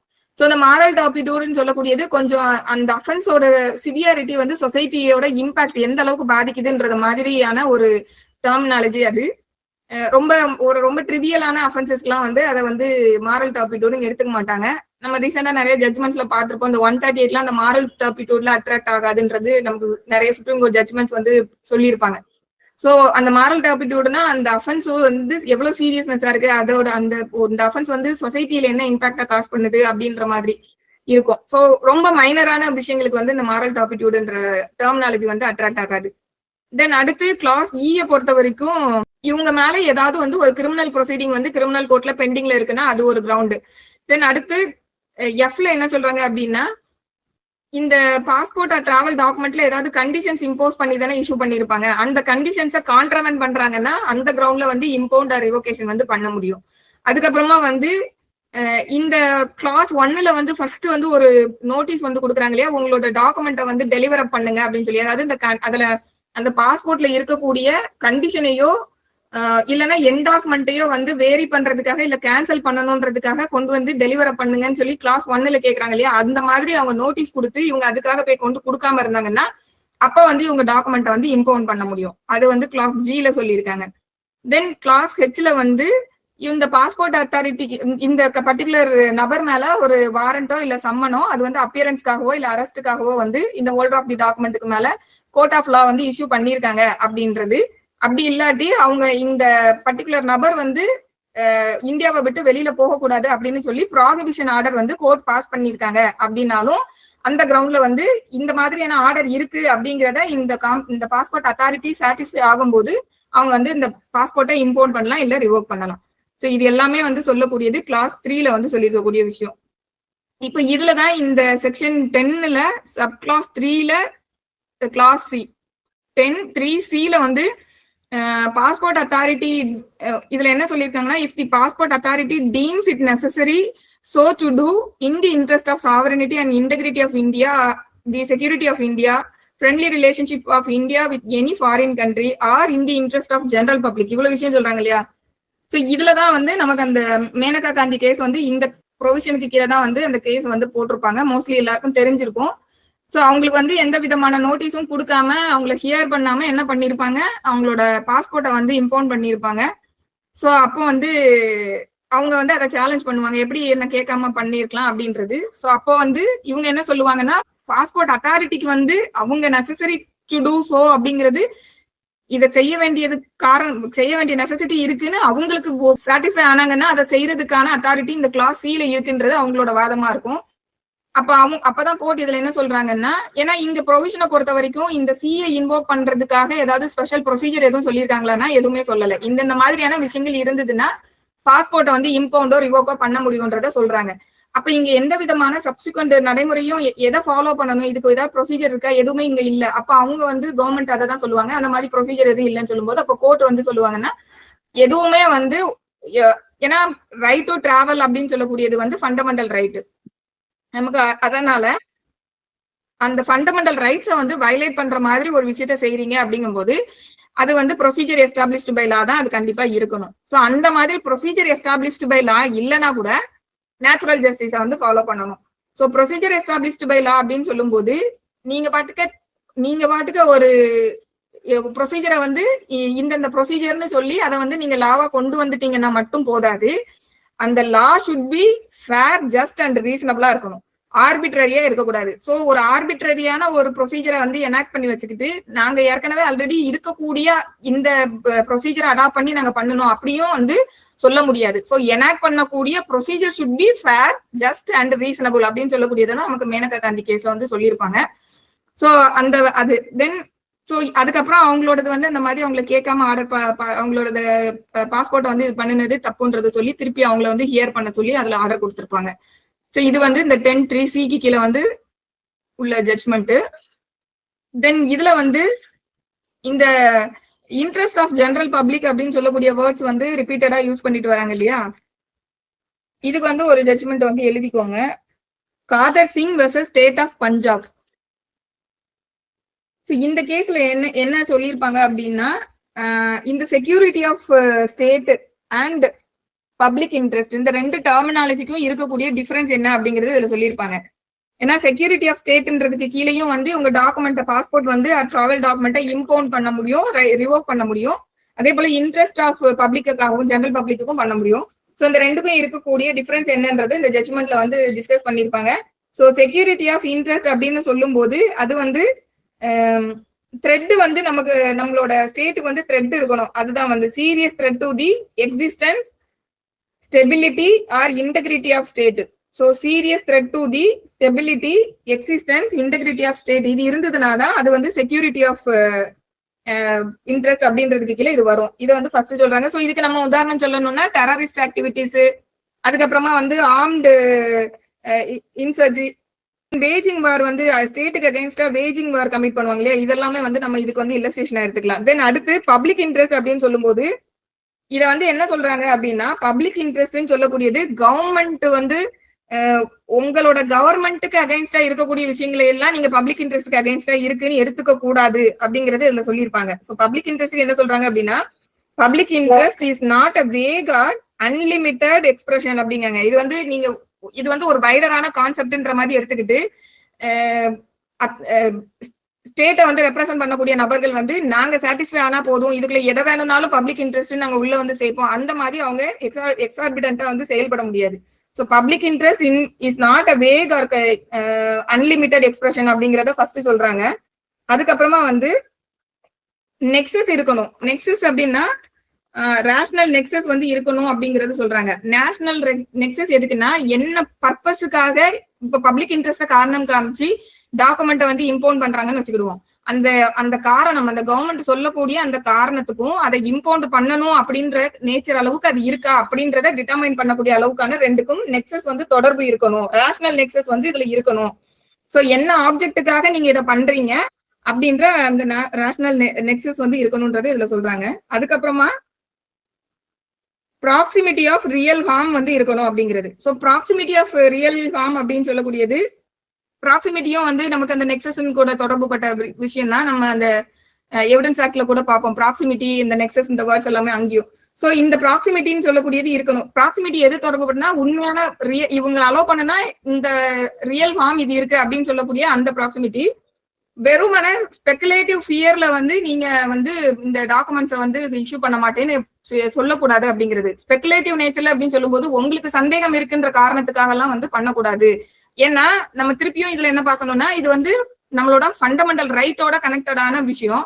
சோ ஃபண்டமெண்டல் ரைட்டை நீங்க கட்டைல் பண்றீங்க அப்படின்னா அதுக்கு எந்த அளவுக்கான விஷயங்கள், ஏன்னா ரீசனபிள் ரெஸ்ட்ரிக்ஷன்ஸ்க்கு மட்டும்தான். அந்த ரீசனபிள் ரெஸ்ட்ரிக்ஷனும் சொல்லும்போது ஜெனரல் பப்ளிக்கோட இன்ட்ரெஸ்ட் வயலேட் ஆகுதுன்னு நீங்க சொல்லும்போது அந்த ஜெனரல் பப்ளிக்கோட இன்ட்ரெஸ்ட்டுக்கு மேல ப்ரிவேல் ஆகக்கூடியது நம்மளோட ரைட்டு, ஃபண்டமெண்டல் ரைட்டு.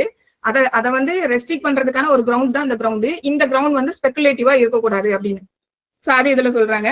தென் அப்ப என்னன்னா, உங்களோட சப்ஜெக்டிவ் சாட்டிஸ்பாக்சனுக்காக நீங்க வந்து இந்த டாக்குமெண்ட்டை இஷ்யூ பண்ண மாட்டேன்னு சொல்லக்கூடாது. சப்ஜெக்டிவ் சாட்டிஸ்பாக்சன்னா என்னன்னா, நாங்க சாட்டிஸ்ஃபை ஆனோம், எங்களுக்கு சாட்டிஸ்ஃபை ஆச்சு, அந்த மாதிரி கிடையாது. ரீசனபிளான காரணங்கள் இருக்கணும், அதற்கான டாக்குமெண்ட்ஸ் இருக்கணும். அந்த மாதிரி இருக்கும்போது நீங்க பண்ணிக்கலாம். சோ அதுதான் அவங்க மீன் பண்றாங்க.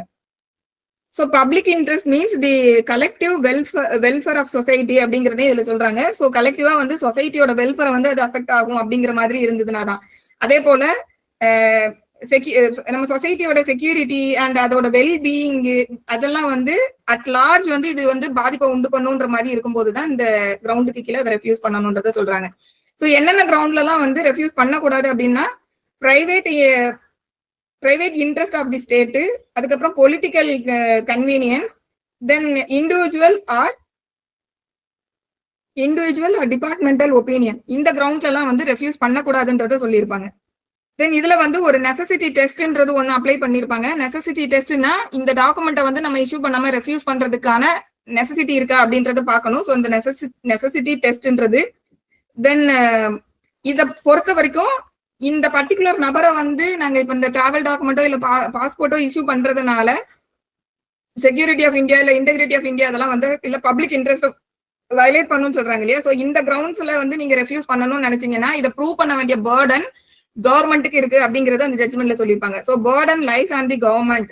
அது தென் கோர்ட் பொறுத்த வரைக்கும் இவங்க பண்ணினது கரெக்ட் தானா அப்படிங்கறத பாக்குறதுக்கு மினிமம் டிஸ்க்ளோசர் கவர்மெண்ட் வந்து என்ன காரணத்துக்காக ஏன்னா கவர்மெண்ட் என்ன எடுப்பாங்கன்னா இதை எங்களால வெளியில டிஸ்க்ளோஸ் கூட பண்ண முடியாது அப்படின்ற மாதிரி கூட அவங்க டிஃபெண்ட் பண்ணுவாங்க. சோ கோர்ட் இதுல எப்படி பார்ப்பாங்கன்னா மினிமம் டிஸ்க்ளோசர் அது அட்லீஸ்ட் இருக்கணும், என்ன ரீசனுக்காக இதை பண்றாங்க அப்படின்னு சொல்லிட்டு. அதுக்கப்புறம் there should be some material justification வந்து அதுல இருக்கணும். பப்ளிக் இன்ட்ரெஸ்ட் வந்து இதை வயலேட் பண்ணணும்னு சொல்லக்கூடிய அந்த மெட்டீரியல் ஜஸ்டிஃபை பண்ற மாதிரி ஏதாவது மெட்டீரியல் இருக்கணும். அந்த மாதிரி இருக்கும்போதுதான் பப்ளிக் இன்ட்ரெஸ்ட்ன்றதுக்கு கீழே அட்ராக்ட் ஆகும். சோ இது வந்து ஒரு அன்லிமிட்டடா எல்லாத்தையும் உள்ள வந்து நீங்க பொருத்த முடியாதுன்றது இதுல சொல்லியிருப்பாங்க.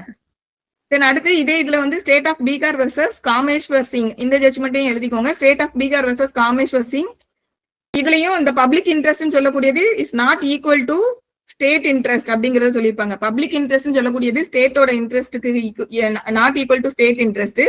இது வந்து கம்யூனிட்டியை வந்து அட் லார்ஜ் வந்து ப்ரொடெக்ட் பண்றதுக்காக அந்த நேச்சர்ல தான் வந்து நீங்க இது வந்து இந்த டாக்குமெண்ட் வந்து இஷ்யூ பண்ண மாட்டேன்னு டினை பண்ண முடியும். சோ அது வந்து must benefit community at large அப்படிங்கிறது இதுல சொல்லியிருப்பாங்க. தென் இப்ப ரீசெண்டா உள்ள ஜட்ஜ்மெண்ட் வந்து Anuradha Bhasin versus union of India. Anuradha Bhasin versus union of India இது 2020 ஜட்ஜ்மெண்ட். இந்த ஜட்ஜ்மெண்ட்ல வந்து restriction in public interest must satisfy 4 விஷயம் சாட்டிஸ்ஃபை ஆகணும். பப்ளிக் இன்ட்ரெஸ்ட்டுக்கு கீழே வந்து நீங்க ரெஸ்ட்ரிக்ட் பண்ணீங்கன்னா 4 விஷயம் இதுல சொல்றாங்க. ஒண்ணு வந்து அந்த மாதிரி ரெஸ்ட்ரிக்ட் பண்ணது வந்து லீகாலிட்டி இருக்கணும். அப்புறம் நம்ம முதல்ல பார்த்தோம் இல்லையா அந்த நெசசிட்டின்னு ஒரு டெஸ்ட், அந்த நெசசிட்டி. அதுக்கப்புறம் வந்து ப்ரொபோஷனாலிட்டி வந்து இருக்கணும். ப்ரொபோஷனாலிட்டி அப்படின்னு சொல்லும் போது ப்ரூவிங் அளவுக்கு போகவும் தேவையில்ல. அதே போல ப்ரொபோஷனேட்னு சொல்லக்கூடிய இடத்துக்கு கீழேயும் இருக்கக்கூடாது. ரெண்டுக்கும் நடுவுல பேலன்ஸ் பண்ற மாதிரியான அளவுக்கான ஒரு ப்ரூஃப். சோ ப்ரூஃப் கிடையாது, அந்த அளவுக்கான ரீசன்ஸ். சோ அந்த ப்ரொபோஷனாலிட்டி இருக்கணும். தென் பப்ளிக் ரிவ்யூ. சோ இதெல்லாமே வந்து இருக்கும்போதுதான் இந்த பப்ளிக் இன்ட்ரெஸ்ட்ன்றதுக்கு கீழே வந்து ரெஸ்ட்ரிக்ஷனை காஸ் பண்ண முடியும்னு இந்த ஜட்ஜ்மெண்ட்ல Anuradha Bhasin versus union of India இதுல வந்து சொல்லியிருக்காங்க.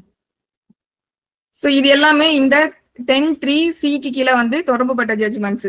தென் அடுத்து இப்ப நம்ம கிளாஸ் 3 வரைக்கும் பார்த்திருக்கோம். இதுல 10ல 4ல வந்து என்ன சொல்றாங்க அப்படின்னா, இப்ப மேல சொன்ன கிரவுண்ட்ஸ் இல்லாது இன்னும் மத்த கிரவுண்ட்ஸ்ல என்னென்ன கிரவுண்ட்ஸ்ல எல்லாம் வந்து ரிவோக் பண்ணலாம் அப்படிங்கிறது. So passport authority may also revoke a passport a travel document on the application of the ஹோல்டரே போயிட்டு எனக்கு ரிவோக் பண்ணுங்கன்னு கேட்டாங்கன்னா they can do it.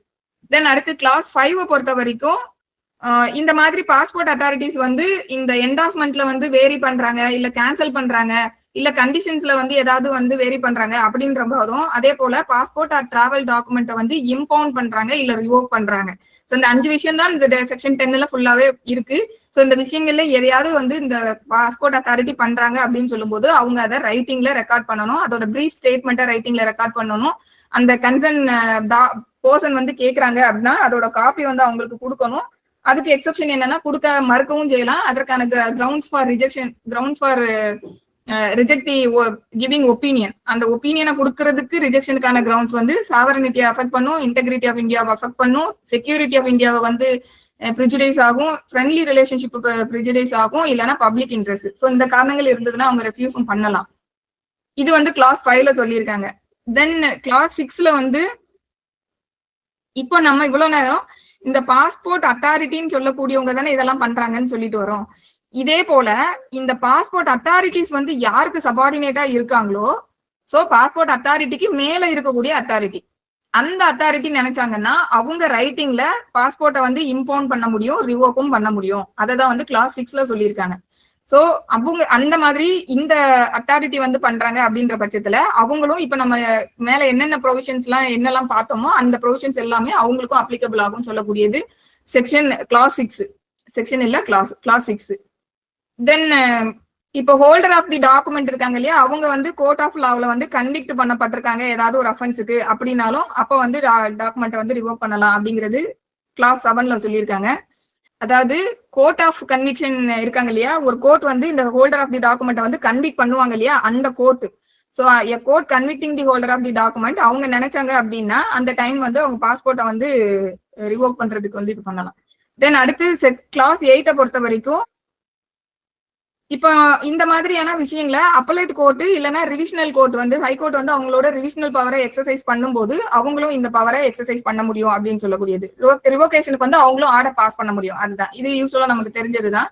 Then அடுத்து கிளாஸ் 9 பொறுத்த வரைக்கும் இந்த மாதிரியான ஆர்டர் பாஸ் பண்ணப்பட்டிருக்கு அப்படின்னா இந்த ஹோல்டர் ஆஃப் தி டாக்குமெண்டோட வேலை என்னன்னா இவங்க இமீடியட்டா போயிட்டு பாஸ்போர்ட் இல்லைன்னா அந்த டிராவல் டாக்குமெண்ட்டை போயிட்டு சரண்டர் பண்ணணும். அந்த காம்பிடன்ட் அத்தாரிட்டி, அந்த இஷ்யூவிங் அத்தாரிட்டி யாரோ அவங்க கிட்ட போயிட்டு, அதாவது இஷ்யூவிங் அத்தாரிட்டில இந்த ஆர்டர் பாஸ் பண்ணணும். அவங்க 2 பேர் தான் பாஸ் பண்றாங்க. ஒண்ணு வந்து பாஸ்போர்ட் அத்தாரிட்டி, இன்னொன்னு அவங்களுக்கு ஹைரார்க்கில இருக்கக்கூடிய இன்னொரு அத்தாரிட்டி. ஸோ அவங்க கிட்ட போயிட்டு ஆர்டர் வந்துச்சுன்னா உடனே போய் சரண்டர் பண்ணணும். இது வந்து கிளாஸ் 9ல சொல்லியிருக்காங்க.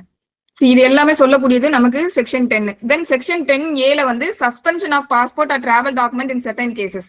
இந்த செக்ஷன் 10க்கும் 10A என்ன டிஃபரன்ஸ் அப்படின்னு பார்த்தோம்னா, 10 வந்து ஒரு பாஸ்போர்ட் ஆர் டிராவல் டாக்குமெண்ட்டை பொறுத்த வரைக்கும் எப்பெல்லாம் வந்து அவங்க வந்து அதுல என்டாஸ்மெண்ட்ல வந்து வேரி பண்ணலாம், இல்ல என்டாஸ்மெண்ட்டை கேன்சல் பண்ணலாம், இல்ல கண்டிஷனை வேரி ஆர் கேன்சல் பண்ணலாம், அதுக்கப்புறம் எப்பெல்லாம் டாக்குமெண்ட்டை வந்து இம்பவுண்ட் பண்ணலாம், ரிவோக் பண்ணலாம், இவ்வளவும் அதுல பேசியிருக்காங்க.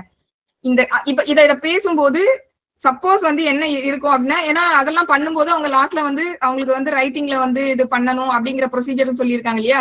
இப்போ இந்த 10A என்ன மாதிரி சூழ்நிலை இன்வோக் ஆகும் அப்படின்னா, செக்ஷன் 10ல சொல்லியிருக்கக்கூடிய கிளாஸ் 3ல இருக்கக்கூடிய சப்செக்ஷன் 3, செக்ஷன் 10(3) கிளாஸ் 3, அதுதான் வந்து நம்ம மேனகா காந்தி கேஸ் பார்த்தோம் இல்லையா, அந்த கிளாஸ் தான். ஸோ அந்த கிளாஸுக்கு கீழே வந்து இந்த அத்தாரிட்டிக்கு வந்து சென்ட்ரல் கவர்மெண்ட்டுக்கு வந்து ஒரு சாட்டிஸ்பாக்சன் இருக்கணும். என்ன அப்படின்னா, இவங்களை வந்து அந்த செக்ஷன் 10(3)C கீழே அவங்களோட பாஸ்போர்ட்டை வந்து இம்பவுண்ட் பண்ணணும் இல்ல ரிவோக் பண்றதுக்கான ஒரு லைக்லி டு பி அந்த மாதிரியான ஒரு சர்க்கம்ஸ்டான்சஸ் இருக்கு அப்படின்னு அவங்க சாட்டிஸ்ஃபை ஆகும்போது இவங்க இமீடியட்டா அந்த ப்ரொசீஜர் எல்லாம் பண்ணாம இமீடியட்டா சஸ்பெண்ட் பண்ணலாம். அதுதான் வந்து சஸ்பென்ஷன் இன் தி சென்ஸ் டெம்பரவரியா வந்து ஒரு ஆர்டர் பாஸ் பண்ணலாம். சோ அது வந்து என்ன கிரவுண்ட்ல எல்லாம் அப்படின்னா, இந்த சஸ்பென்ஷன் சொல்லும் போது 2 ஆர்டர். சோ இது என்னன்னா, எங்களுக்கு வந்து இப்ப அந்த செக்ஷன் 10க்கு கீழே உங்களை கூப்பிட்டு விசாரிச்சு எல்லாம் பண்றதுக்கு என்ன டைம் இல்ல, எமர்ஜென்சி ஒரு அர்ஜென்ட் சிச்சுவேஷன், இம்மீடியட்டா அந்த டாக்குமெண்ட்டை வந்து பாஸ்போர்ட் ஆர் டிராவல் டாக்குமெண்ட்டை வந்து இம்பவுண்ட் பண்ணணும் இல்ல ரிவோக் பண்ணணும், அதுக்கான ப்ரொசீஜரை இப்ப எங்களால பண்ணிட்டு இருக்க முடியாது. அந்த மாதிரி சூழ்நிலை வரும்போது சடனா வந்து இந்த சஸ்பென்ஷன் ஆர்டர் வந்து பாஸ் பண்றதுக்கு அவங்களுக்கு பவர் இருக்கு. சோ அப்போ இந்த சஸ்பென்ஷன் ஆர்டர் பாஸ் பண்ணும்போது அது என்னவாகும் அப்படின்னா, இந்த டாக்குமெண்ட் அவங்க இமீடியட்டா சஸ்பெண்ட் ஆகும்போது மத்த அந்த சொல்லக்கூடிய எம்பார்கேஷன் சொல்லக்கூடிய அந்த நம்ம உள்ளுக்குள்ள வந்துட்டு வெளியே போகக்கூடிய அந்த இடம் இருக்கு இல்லையா, இமிகிரேஷன் அந்த பாயிண்ட் எல்லாம் இருக்கும் இல்லையா, அங்க இருக்கக்கூடிய அந்த அத்தாரிட்டிஸ்க்கு வந்து இவங்க இமீடியட்டா இதை வந்து தகவல் தெரிவிச்சிருவாங்க. இந்த மாதிரி உங்களோட பாஸ்போர்ட்டை வந்து நாங்க சஸ்பெண்ட் பண்ணிருக்கோம் அப்படின்னு சொல்லி தகவல் தெரிவிப்பாங்க. சோ இவங்க வந்து வெளியில போக முடியாது. சோ இது வந்து இந்த மாதிரி ஒரு அர்ஜென்டா இமீடியட்டான கேன்சல் பண்ணணும், சஸ்பெண்ட் பண்ணணும்ன்ற சூழ்நிலை வரும்போது இதை பண்றாங்க. சோ என்னெல்லாம் பண்ணலாம்னா, ஃபர்ஸ்ட் ஆர்டர் வந்து சஸ்பெண்ட் பண்றோம்னு ஒரு ஆர்டர், சஸ்பெண்ட் பண்ணும் போதே அதுல வந்து இம்மீடியட்டா அந்த சஸ்பென்ஷன் ஆர்டர் வந்து எஃபெக்ட்டுக்கு வருது அப்படின்னு சொல்லி ஆர்டர் பாஸ் பண்ண முடியும். அதுக்கப்புறமா வந்து இந்த நேச்சர்ல வேற ஏதாவது அப்ராப்ரியேட் ஆர்டரும் வந்து பாஸ் பண்ணலாம். இந்த ரெண்டு விஷயமும் வந்து இந்த செக்ஷன் 10 கேபிட்டல் ஏல கிளாஸ் 1ல வந்து சொல்லியிருக்காங்க. சோ இந்த மாதிரி இம்மீடியட்டா அதுக்கு எஃபெக்ட் கொடுத்து ஒரு சஸ்பென்ஷன் ஆர்டர் பாஸ் பண்றதுனால அது எவ்வளவு நாளைக்கு அப்படின்னா, ஃபர்ஸ்ட் எவ்வளவு சொல்றாங்கன்னா, நாட் எக்ஸீடிங் 4 வீக்ஸ் அப்படின்னு சொல்றாங்க. சோ இது வந்து general rule, not exceeding 4 weeks. Suppose இன்னமே டைம் எக்ஸ்டெண்ட் பண்ணணும் அப்படின்னு கவர்மெண்ட்டுக்கு தோணுது அப்படின்ற பட்சத்துல அந்த அப்ராப்ரியேட் கேஸ்ல இருக்கக்கூடிய விஷயங்களை பார்த்துட்டு அதற்கான ரீசனை ரைட்டிங்ல அவங்க ரெக்கார்ட் பண்ணிட்டு அந்த 4 வீக்ஸ் டைமை எக்ஸ்டெண்ட் பண்ண முடியும். சோ அது எவ்வளவு நாள் வரைக்கும் எக்ஸ்டெண்ட் பண்ணலாம் அப்படின்னா, இந்த சஸ்பென்ஷன் சொல்லி ஆர்டர் பாஸ் பண்ணிட்டு அவங்க அதுக்கப்புறம் ஒரு என்கொயரி ஒன்று கண்டக்ட் பண்ணுவாங்க இல்லையா, அந்த இது ப்ரொசீஜர் முடிகிற வரைக்கும் வந்து அவங்க அதை எக்ஸ்டெண்ட் பண்ண முடியும். சோ அதை வந்து ரீசனை வந்து ரைட்டிங்ல ரெக்கார்ட் பண்ணணும். சோ இந்த ப்ரொசீஜர் சொல்லும் போது நமக்கு அந்த செக்ஷன் 10க்கு கீழே அவங்க வந்து என்கொயரி கண்டக்ட் பண்ணணும்ன்றதெல்லாம் பாக்குறோம் இல்லையா. சோ அந்த ப்ரொசீஜர் முடிகிற வரைக்குமே இந்த டைமை வந்து அவங்க எக்ஸ்டெண்ட் பண்ணலாம். தென் அடுத்து இப்போ வந்து இமீடியட்டா சஸ்பென்ஷன் ஆர்டர் பாஸ் பண்ணோன்னே அப்படியே விட்டுலாமான்னா கிடையாது. சஸ்பென்ஷன் ஆர்டர் பாஸ் பண்ணிட்டு இவங்க இமீடியட்டா அந்த கன்சர்ன் பர்சனுக்கு வந்து நோட்டீஸ் கொடுக்கணும். அந்த நோட்டீஸ்ல வந்து அவங்களுக்கு ஆப்பர்ச்சுனிட்டி ஆஃப் நோட்டீஸ் இந்த sense opportunity of being heard வந்து அவங்களுக்கு கொடுக்கணும். வந்து இந்த மாதிரி சஸ்பெண்ட் பண்ணிருக்கோம் அப்படின்னு சொல்லி அவங்களை கூப்பிட்டு ஆப்பர்ச்சுனிட்டி ஆஃப் பீயிங் ஹியர்ட் வந்து அந்த கன்சர்ன் பர்சனுக்கு கொடுக்கணும். அதை வந்து ப்ரொவைடட் கிளாஸ்ல வந்து சொல்லியிருக்காங்க. இந்த ஆப்பர்ச்சுனிட்டி ஆஃப் பீயிங் ஹியர்ட் வந்து எவ்வளவு நாளைக்குள்ள உங்களுக்கு கொடுக்கணும் அப்படின்னா, நாட் லெஸ் தென் 8 வீக்ஸ் அப்படிங்கறதையும் சொல்லியிருக்காங்க. என்னைக்கு ஆர்டர் பாஸ் பண்ணாங்களோ அந்த டேட்ல இருந்து 8 வீக்ஸுக்குள்ள இந்த ஆப்பர்ச்சுனிட்டி ஆஃப் பீயிங் ஹியர்டுக்கான இது வந்து அவங்க கொடுத்துருக்கணும் அந்த பர்சனுக்கு. சோ இதெல்லாம் வந்து ப்ரொவைடட் கிளாஸ்ல சொல்லியிருக்காங்க. தென் ஃபைனலா வந்து என்கொயரி எல்லாம் முடிச்சதுக்கு அப்புறமா இஃப் இட் இஸ் நெசசரி அப்படின்னா ரைட்டிங்ல ஆர்டர் பாஸ் பண்ணணும். அந்த ஆர்டர் வந்து என்னன்னா, அந்த சஸ்பென்ஷன் ஆர்டரை வந்து அவங்க வேரி பண்ணலாம், சஸ்பென்ஷன் ஆர்டர் வந்து மாடிஃபை பண்ணலாம், இல்ல திருப்பி ரிவோக் பண்ணிக்கலாம் அப்படிங்கறதும் அதுல சொல்லியிருக்காங்க. தென் இந்த ஆர்டர் வந்து இவங்க பாஸ் பண்ணின உடனேயே இதை இம்மீடியட்டா வந்து கம்யூனிகேட் பண்ணணும். யாருக்கு அப்படின்னா, ஏர்போர்ட் அத்தாரிட்டிஸ், அதுக்கப்புறம் வந்து எம்பார்கேஷன் அண்ட் இமிகிரேஷன் அதுல இருக்கக்கூடிய அந்த டெசிக்னேட்டட் ஆபீசர்ஸ்க்கு வந்து இந்த பாஸ்போர்ட் டிராவல் டாக்குமெண்ட் வந்து சஸ்பெண்ட் பண்ணிருக்கோம் அப்படின்னு சொல்லக்கூடிய இந்த தகவலை இம்மீடியட்டா அவங்களுக்கு வந்து கம்யூனிகேட் பண்ணணும். கம்யூனிகேட் பண்ணிட்டாங்க அப்படிங்கிற பட்சத்துல அவங்க அதை உடனே வந்து எஃபெக்ட் கொடுத்துடணும். எஃபெக்ட் கொடுத்துரும் இந்த சென்ஸ் அவங்க அப்பனா அவங்களை வந்து வெளியில டிபார்ட் ஆகுறதுக்கு பெர்மிட் பண்ணக்கூடாது. சோ இது வந்து கிளாஸ் 3ல சொல்லியிருக்காங்க. இந்த இமீடியட் ஆர்டரை வந்து ரிசீவ் பண்ணின உடனே அவங்க இமீடியட்டா அந்த ஆர்டருக்கு வந்து எஃபெக்ட் கொடுக்கணும் அப்படின்றது கிளாஸ் 3ல சொல்லியிருக்காங்க. தென் 10 கிளாஸ் பில வந்து இந்த கேபிட்டல் ஏ கேபிட்டல் பில இந்த 10 கேபிட்டல் ஏ 10 கேபிட்டல் பி இதெல்லாமே வந்து நமக்கு 2002 அமெண்ட்மெண்ட் மூலமா இன்கார்பரேட் பண்ணியிருக்காங்க. இந்த இன்கார்பரேட் பண்ணினது வந்து எப்போ கேம் இன்டு ஃபோர்ஸ் அப்படின்னு பார்த்தோம்னா 23/10/2001. ஆக்சுவலி அமெண்ட்மெண்ட் வந்து 2002 தான். ஆனா இதோட ஃபோர்ஸுக்கு வந்து அமெண்ட்மெண்ட்லயே வந்து ரெட்ராஸ்பெக்டிவா டேட்டா வந்து ஃபிக்ஸ் பண்ணி கொடுத்துருக்காங்க. ஸோ 23/10/2001 இருந்து இந்த அமெண்ட்மெண்ட் வந்து கேம் இன்டு ஃபோர்ஸ். இப்போ இந்த 10 கிளாஸ் பில வந்து வேலிடேஷன் ஆஃப் இன்டிமேஷன்ல வந்து என்ன சொல்றாங்க அப்படின்னா, இப்போ இந்த 10 கிளாஸ் ஏக்கு கீழே வந்து இந்த இமீடியட்டா அவங்களோட டாக்குமெண்ட் வந்து சஸ்பெண்ட் பண்றாங்க. சஸ்பெண்ட் பண்ணினோடனே அந்த டெசிக்னேட்டட் ஆபீசருக்கு வந்து தகவல் தெரிவிக்காங்களே, அந்த எம்பார்கேஷன் இல்லைன்னா இமிகிரேஷன் இல்லைன்னா அந்த ஏர்போர்ட் டெசிக்னேட்டட் அத்தாரிட்டிக்கு தகவல் தெரிவிக்கிறாங்கல்ல. இந்த மாதிரி இந்த 10A வந்து இன்கார்பரேட் ஆகுறதுக்கு முன்னாடியும் அவங்க தகவல் தெரிவிச்சிருப்பாங்கல்ல. ஆக்சுவலி இது 2002ல தான் அமெண்ட்மெண்ட் வருது. பட் இதுக்கு முன்னாடியே இந்த அமெண்ட்மெண்ட் வர்றதுக்கு முன்னாடி என்ன நடந்துகிட்டு இருந்தது அப்படின்னா, இந்த 10Aன்னு சொல்லி ஒரு ப்ரொவிஷன் இல்ல. ஆனா இந்த அத்தாரிட்டிஸ் வந்து என்ன பாஸ்போர்ட் இஷ்யூ பண்ணக்கூடிய அந்த பாஸ்போர்ட் அத்தாரிட்டிஸ் வந்து இந்த மாதிரியான ஆர்டர்ஸை வந்து அவங்க பாஸ் பண்ணிக்கிட்டு இருந்தாங்க. அப்போ கோர்ட்ல வந்து இது சேலஞ்ச் பண்ணப்பட்டது நிறைய கேசஸ்ல. உங்களுக்கு என்ன பவர்ல வந்து நீங்க இந்த மாதிரி இமிகிரேஷன்ல இருக்கக்கூடிய டெசிக்னேட்டட் ஆபீசர்ஸ்க்கு வந்து தகவல் இந்த மாதிரி உங்களை போக வெளியே அலோவ் பண்ணக்கூடாதுன்னு எந்த காம்பிடன்சில வந்து ஆர்டர் பாஸ் பண்றீங்கன்னு அது நிறைய கேஸ் ஆகிட்டு இருக்கும்போதுதான் 2002 அமெண்ட்மெண்ட்ல அவங்களுக்கு வந்து அவங்களை எனாபிள் பண்ற மாதிரி இந்த 10 கேபிட்டல் ஏ வந்து இன்கார்பரேட் பண்றாங்க கவர்மெண்ட். இப்போ 10 கேபிட்டல் ஏல இன்கார்பரேட் பண்ணிட்டாங்க. பட் இப்போ இதை இன்கார்பரேட் பண்றதுக்கு முன்னாடியும் அவங்க அது மாதிரியான நேச்சர்ல வந்து ஆர்டர் பாஸ் பண்ணிக்கிட்டு தான் இருந்தாங்க. ஈவன் ப்ரொவிஷன் வந்து இல்லைன்னா கூட அவங்க அதை பண்ணிட்டு தான் இருந்தாங்க. சோ அப்ப அந்த மாதிரி பண்ணின அந்த ஆர்டர்ஸோட வேலிடிட்டி என்ன அப்படிங்கறத தான் இந்த 10B வந்து சொல்றாங்க. சோ அந்த மாதிரி இதுக்கு முன்னாடி 2002க்கு முன்னாடி பாஸ் பண்ணின அந்த ஆர்டர்ஸை பொறுத்த வரைக்கும் அது வந்து அது வேலிட் தான். எவ்வளவு நாளைக்கு அது வேலிட் அப்படின்னு பார்த்தோம்னா, இந்த 2002 அமெண்ட்மெண்ட் என்னைக்கு ஃபோர்ஸ்க்கு வந்ததோ அந்த டேட்ல இருந்து 3 months வரைக்கும், அப்படி இல்லாட்டி அந்த ஆர்டர் என்னைக்கு இஷ்யூ பண்ணினாங்களோ அதுல இருந்து 3 months. இதுல எது வந்து விச் எவர் இஸ் லேட்டர் அப்படின்னு சொல்லியிருக்காங்க. எது வந்து லேட்டரா பீரியட் முடியுதோ அந்த காலகட்டம் வரைக்கும் அது வேலிடா இருக்கும். அதுக்கு அப்புறமா வந்து அது ஆட்டோமேட்டிக்கா சீஸ் ஆயிடும். சோ அது நல்லா புரிஞ்சிருக்கணும். ஏன் ஆட்டோமேட்டிக்கா சீஸ் ஆகுது அப்படின்னா, எகைன் நம்ம மறுபடியும் வந்து இது ரைட் டு ஃபண்டமெண்டல் ரைட், அதாவது டிராவல் அப்படின்னு சொல்லக்கூடியது நம்மளோட ஃபண்டமெண்டல் ரைட். சோ அதனால என்ன சொல்றது, பர்பச்சுவலா வந்து இந்த மாதிரி நீங்க வெளியில போகவே கூடாதுன்னு சொல்லி யாரையும் வந்து நம்ம அவங்களோட டிராவல் ரைட்ல வந்து கட்டைல் பண்ண முடியாது, ரெஸ்ட்ரிக்ஷனை காஸ் பண்ண முடியாது. சோ இந்த பர்டிகுலர் கட் ஆஃப் டேட் முடிஞ்சிருந்ததுன்னா அவங்க அதுக்கு முன்னாடி பாஸ் பண்ண ஆர்டர் வந்து இமீடியட்டா அது சீஸ் ஆயிடும். சோ அந்த கட் ஆஃப் டேட் வந்து அமெண்ட்மெண்ட் வந்ததுல இருந்து 3 மாசம், அப்படி இல்லாட்டி அவங்க அந்த ஆர்டர் பாஸ் பண்ணதுல இருந்து 3 மாசம் விச் எவர் இஸ் லேட்டர் அப்படிங்கிறது சொல்லியிருக்காங்க. சோ இது சொல்லக்கூடியது 10B validation of intimation. Then appeal வந்து செக்ஷன் 11. 11 வந்து அப்பீல் யாருக்கு போகலாம் அப்படின்னு சொன்னா, நமக்கு அப்பலேட் அத்தாரிட்டின்னு சொல்லி கவர்மெண்ட் யாரை வந்து பிரெஸ்கிரைப் பண்ணி கொடுத்துருக்காங்களோ அவங்களுக்கு வந்து அப்பீல் போகணும். அதாவது இந்த செக்ஷன் 5, செக்ஷன் 7 அண்ட் செக்ஷன் 10க்கு கீழே பாஸ் பண்ண ஆர்டருக்கு மேல வந்து அப்பலேட் அத்தாரிட்டின்னு யாரை பிரெஸ்கிரைப் பண்ணிருக்காங்களோ அவங்களுக்கு. தென் அடுத்து சப்போஸ் சென்ட்ரல் கவர்மெண்டே வந்து ஒரு ஆர்டர் வந்து பாஸ் பண்ணியிருந்தாங்க அப்படிங்கும்போது அந்த இதுக்கு மேல வந்து அப்பீல் போக முடியாது அப்படிங்கிறதையும் ப்ரொவைடட் கிளாஸ்ல வந்து சொல்லியிருக்காங்க. தென் அப்பீல் பொறுத்த வரைக்கும் அது வந்து நமக்கு ரூல்ஸ்ல வந்து என்ன டைம் பிரெஸ்கிரைப் பண்ணி கொடுத்துருக்காங்களோ அந்த டைம்குள்ள போகணும். சப்போஸ் அந்த டைம்குள்ள போகலன்னா, போகாததுக்கான ரீசன் வந்து சாட்டிஸ்ஃபை ஆகுற மாதிரி ரீசனபிள் ரீசன் இருந்ததுன்னா அந்த டைமை வந்து டிலே வந்து கண்டோன் பண்ண முடியும். இந்த மாதிரி டிலே கண்டோன் பண்ணணும்னா அதுக்கு வந்து லிமிடேஷன் ஆக்டை வந்து நம்ம எடுத்துக்கணும். அந்த பீரியடை காம்பூட் பண்றதுக்கு கம்ப்யூட்டேஷன் ஆஃப் பீரியடுக்கு வந்து லிமிடேஷன் ஆக்டை வந்து நம்ம கன்சிடரேஷனுக்கு எடுத்துக்கணும். அதை அந்த ஆக்டை எடுக்கணும். அதுக்கப்புறமா வந்து அப்பீல் பொறுத்த வரைக்கும் அது ரைட்டிங்ல இருக்கணும். அதுக்கப்புறமா வந்து அதுல இவங்க இந்த ஆர்டர் பாஸ் பண்ணும்போது அந்த என்ன ரீசனுக்காக பாஸ் பண்றோம்னு சொல்லிட்டு ஒரு ரைட்டிங்ல ஒரு ஆர்டர் வந்து ரெடி பண்ணணும்னு பார்த்தோம் இல்லையா, அந்த ஸ்டேட்மெண்ட் வந்து இந்த கன்சர்ன் நபருக்கு கொடுத்திருந்தாங்கன்னா அந்த நபர் வந்து அப்பீல் ஃபைல் பண்ணும்போது அந்த ஸ்டேட்மெண்ட் ஆஃப் ரீசனையும் இந்த அப்பீல் பெட்டிஷனோட சேர்த்து அவங்க ஃபைல் பண்ணணும். அதோட பிரெஸ்கிரைப்டு ஃபீஸ், எக்ஸ்பென்சஸ் இதெல்லாம் வச்சு அவங்க ஃபைல் பண்ணணும். தென் அடுத்து அப்பீலோட எப்படி டிஸ்போஸ் பண்ணணும்னா ரூல்ஸ்ல பிரெஸ்கிரைப் பண்ணி கொடுத்துருக்க மெத்தட்ல வந்து டிஸ்போஸ் பண்ணணும். அதுக்கப்புறமா இந்த அப்பலேட் அத்தாரிட்டி வந்து கொடுக்கக்கூடிய ஆர்டர் வந்து ஃபைனலா இருக்கும். அப்பலேட் அத்தாரிட்டி வந்து இந்த ஆர்டரை வந்து கன்ஃபார்ம், அவங்க எதுக்கு மேல அப்பீல் வந்தாங்களோ அந்த ஆர்டரை கன்ஃபார்ம் பண்ணனாலும் பண்ணலாம், மாடிஃபை பண்ணாலும் பண்ணலாம், ரிவர்ஸ் பண்ணாலும் பண்ணலாம். இது வந்து ஃபைனலா இருக்கும் இந்த ஆர்டர். தென் அப்பீல் டிஸ்போஸ் பண்ணும்போது ரீசனபிள் ஆப்பர்ச்சுனிட்டி ஆஃப் ஹியரிங் வந்து கொடுத்துட்டு தான் அப்பீல் டிஸ்போஸ் பண்ணணும். இது எல்லாமே வந்து செக்ஷன் 11. தென் செக்ஷன் 12 ரொம்ப முக்கியம், அஃபென்ஸ் அண்ட் பெனாலிட்டிஸ். இதுல வந்து யாரெல்லாம் வந்து செக்ஷன் 3 கான்ட்ரவென்ட் பண்றாங்க, 3 வந்து பாஸ்போர்ட் இல்ல டிராவல் டாக்குமெண்ட் இல்லாம யாரும் வெளியே போக கூடாதுன்னு சொல்லக்கூடியது.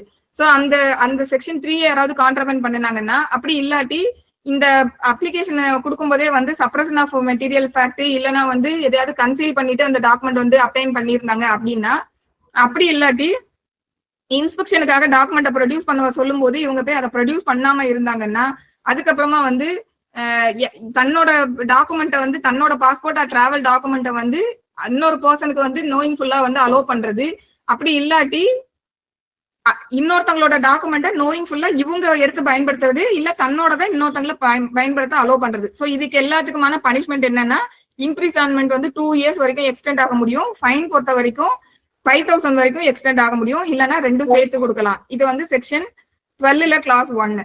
தென் 1A வந்து ஒருத்தர் வந்து சிட்டிசன் ஆஃப் இந்தியாவா இல்ல, ஆனா அவரு வந்து ஒரு பாஸ்போர்ட் அப்ளிகேஷன் வந்து மேக் பண்ணிருக்காங்க அப்படின்னா அது வந்து அதற்கான பனிஷ்மெண்ட். அதுக்கப்புறமா வந்து ஃபோர்ஜ்டு பாஸ்போர்ட் டிராவல் டாக்குமெண்ட்டை வந்து ஹோல்டு பண்ணிருக்காங்க அப்படின்னா, சோ இது வந்து 1A வந்து சொல்றாங்க.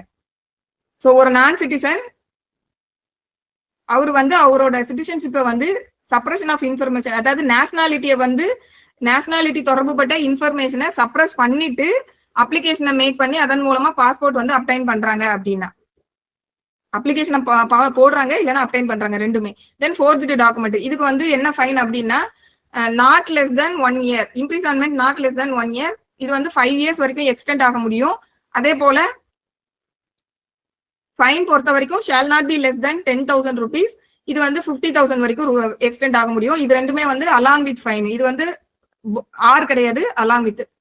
ஸோ தென் அடுத்து கிளாஸ் 2 பொறுத்த வரைக்கும் சப்போஸ் யாராவது வந்து இந்த செக்ஷன் 1 கேபிட்டல் ஏல சொல்லியிருக்கக்கூடிய விஷயங்களுக்கு அபட்மெண்ட் கமிட் பண்றாங்க, அந்த அபட்மெண்டோட கான்சிக்வன்சஸா வந்து அஃபென்ஸ் வந்து நடக்குது அப்படிங்கும்போது அதற்கான பனிஷ்மெண்ட் வந்து அந்த அஃபென்ஸுக்கு என்ன பனிஷ்மெண்ட்டோ அந்த பனிஷ்மெண்ட்டே கொடுக்கணும் அப்படிங்கிறது.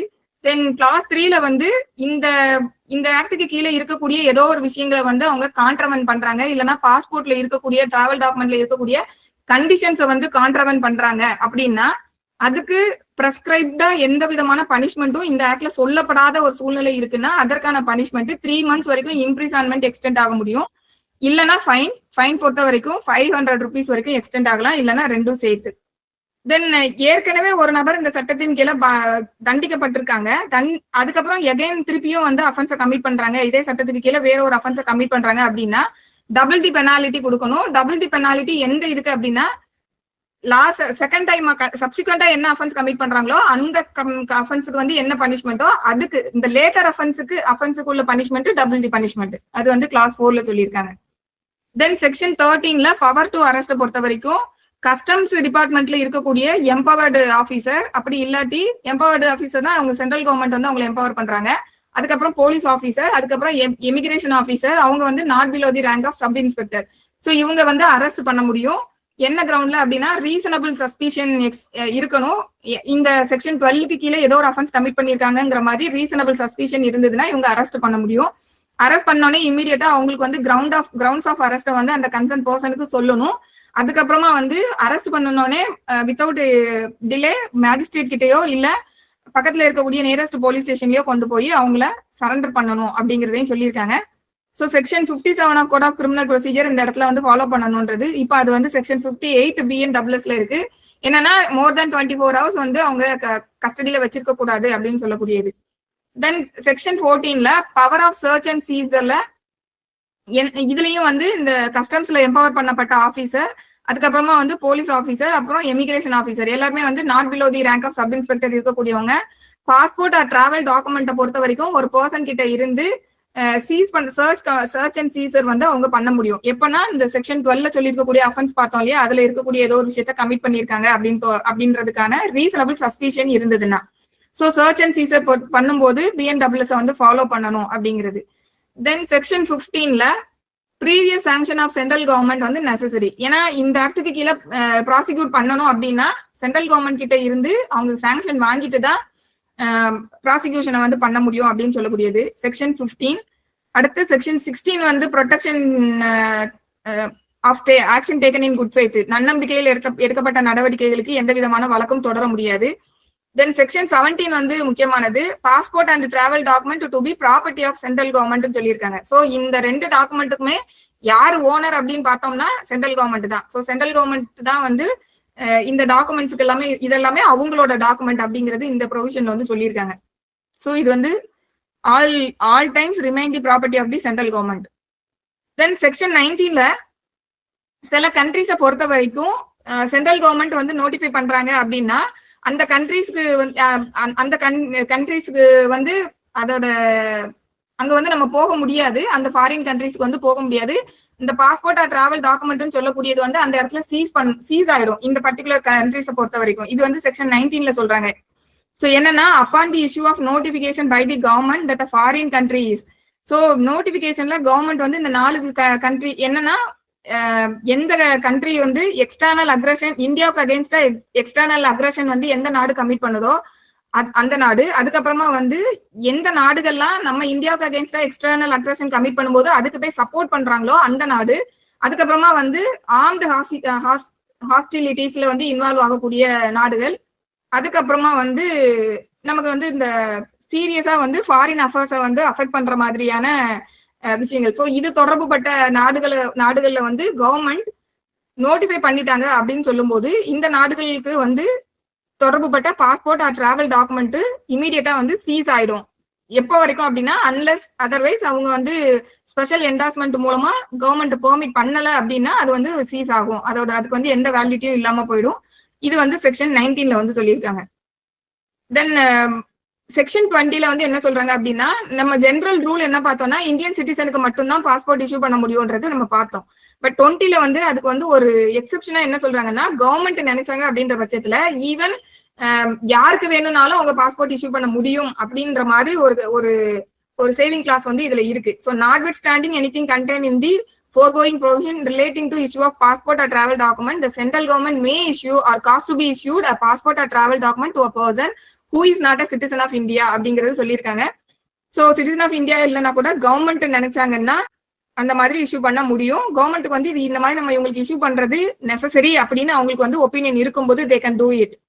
தென் செக்ஷன் 21ல வந்து டெலகேட்டட் பவர்ல கவர்மெண்ட் நினைச்சாங்க அப்படின்னா அவங்களோட பவர்ஸை வந்து, அதாவது செக்ஷன் 6 and 24ல இருக்கக்கூடிய 2 ப்ரொவிஷன்ல இருக்கக்கூடிய பவர்ஸை வந்து அவங்க டெலகேட் பண்ண முடியாது. மற்ற விஷயங்கள் தொடர்பு பட்ட பவர்ஸை வந்து டெலகேட் பண்ணலாம். டெலகேட் பண்றது யாருக்கெல்லாம் பண்ணலாம் அப்படின்னா, சென்ட்ரல் கவர்மெண்ட்ல இருக்கக்கூடிய ஆத்தரைஸ்டு சபார்டினேட்டுக்கு வந்து பண்ணலாம். அதே போல ஸ்டேட் கவர்மெண்ட்ல இருக்கக்கூடிய அத்தாரிட்டிஸ்க்கு வந்து அவங்க டெலகேட் பண்ணலாம். அது இல்லாம ஃபாரின் கான்சுலர் ஆபீசர்னு சொல்றாங்க. இந்த ஃபாரின் கான்சுலர் ஆபீசர்னா என்னன்னா, சில நாடுகள்ல நம்ம நாட்டோட எம்பசியோ இல்ல ஹை கமிஷனோ இருக்காது. அந்த மாதிரி சில நாடுகள் இருக்கும். மோஸ்ட்லி எல்லா நாடுகள்லயும் வந்து நம்மளோட எம்பசி ஹை கமிஷன் இருக்கும். ஆனா சில நாடுகள்ல அது இல்லாம இருக்கும். அந்த மாதிரி இல்லாம இருக்கும்போது அந்த நாடுகளுக்கும் நம்ம இந்தியன் சிட்டிசன்ஸ் போயிருக்காங்கும் போது அப்ப அவங்கள அப்படியே விட்டுற முடியாதுல்ல. அப்ப அந்த மாதிரியான ஒரு சூழ்நிலை வரும்போது கவர்மெண்ட் என்ன பண்றாங்க அப்படின்னா, இவங்களோட பவர்ஸை வந்து ஏன்னா இப்ப நமக்கு வேற நாடுகள்ல நம்ம இந்தியன் எம்பசி வந்து நம்ம இப்போ ஒரு எமர்ஜென்சி இதெல்லாம் வந்து இஷ்யூ பண்ணணும்னா நமக்கு அங்க இருக்கக்கூடிய எம்பசி தான் வந்து இங்க வர்றதுக்கான அந்த டாக்குமெண்ட்ஸ் எல்லாம் இஷ்யூ பண்றாங்க. அப்ப அந்த நாட்டுல நம்மளோட எம்பசியே இல்லைங்கும் போது கவர்மெண்ட் நினைச்சாங்கன்னா இந்த ஃபாரின் கான்சுலர் ஆபீசர்னு சொல்லிட்டு ஆல்ரெடி நம்ம நாட்டோட எம்பசி இருக்கக்கூடிய இன்னொரு நாடு இருக்கும் இல்லையா, அந்த நாட்டுல இருக்கக்கூடிய ஒரு ஆபீசரை வந்து இந்த நாட்டுக்கும் பாக்குற மாதிரி அவங்க ஆத்தரைஸ் பண்ணலாம். சோ பண்ணி அவங்க கிட்ட வந்து சில விஷயங்களை வந்து நீங்க பெர்ஃபார்ம் பண்ணுங்கன்னு சொல்லிட்டு டெலகேட் பண்ணி கொடுக்கலாம். சோ இதுதான் வந்து அந்த கிளாஸ் 3ல சொல்லியிருக்கக்கூடிய விஷயம்.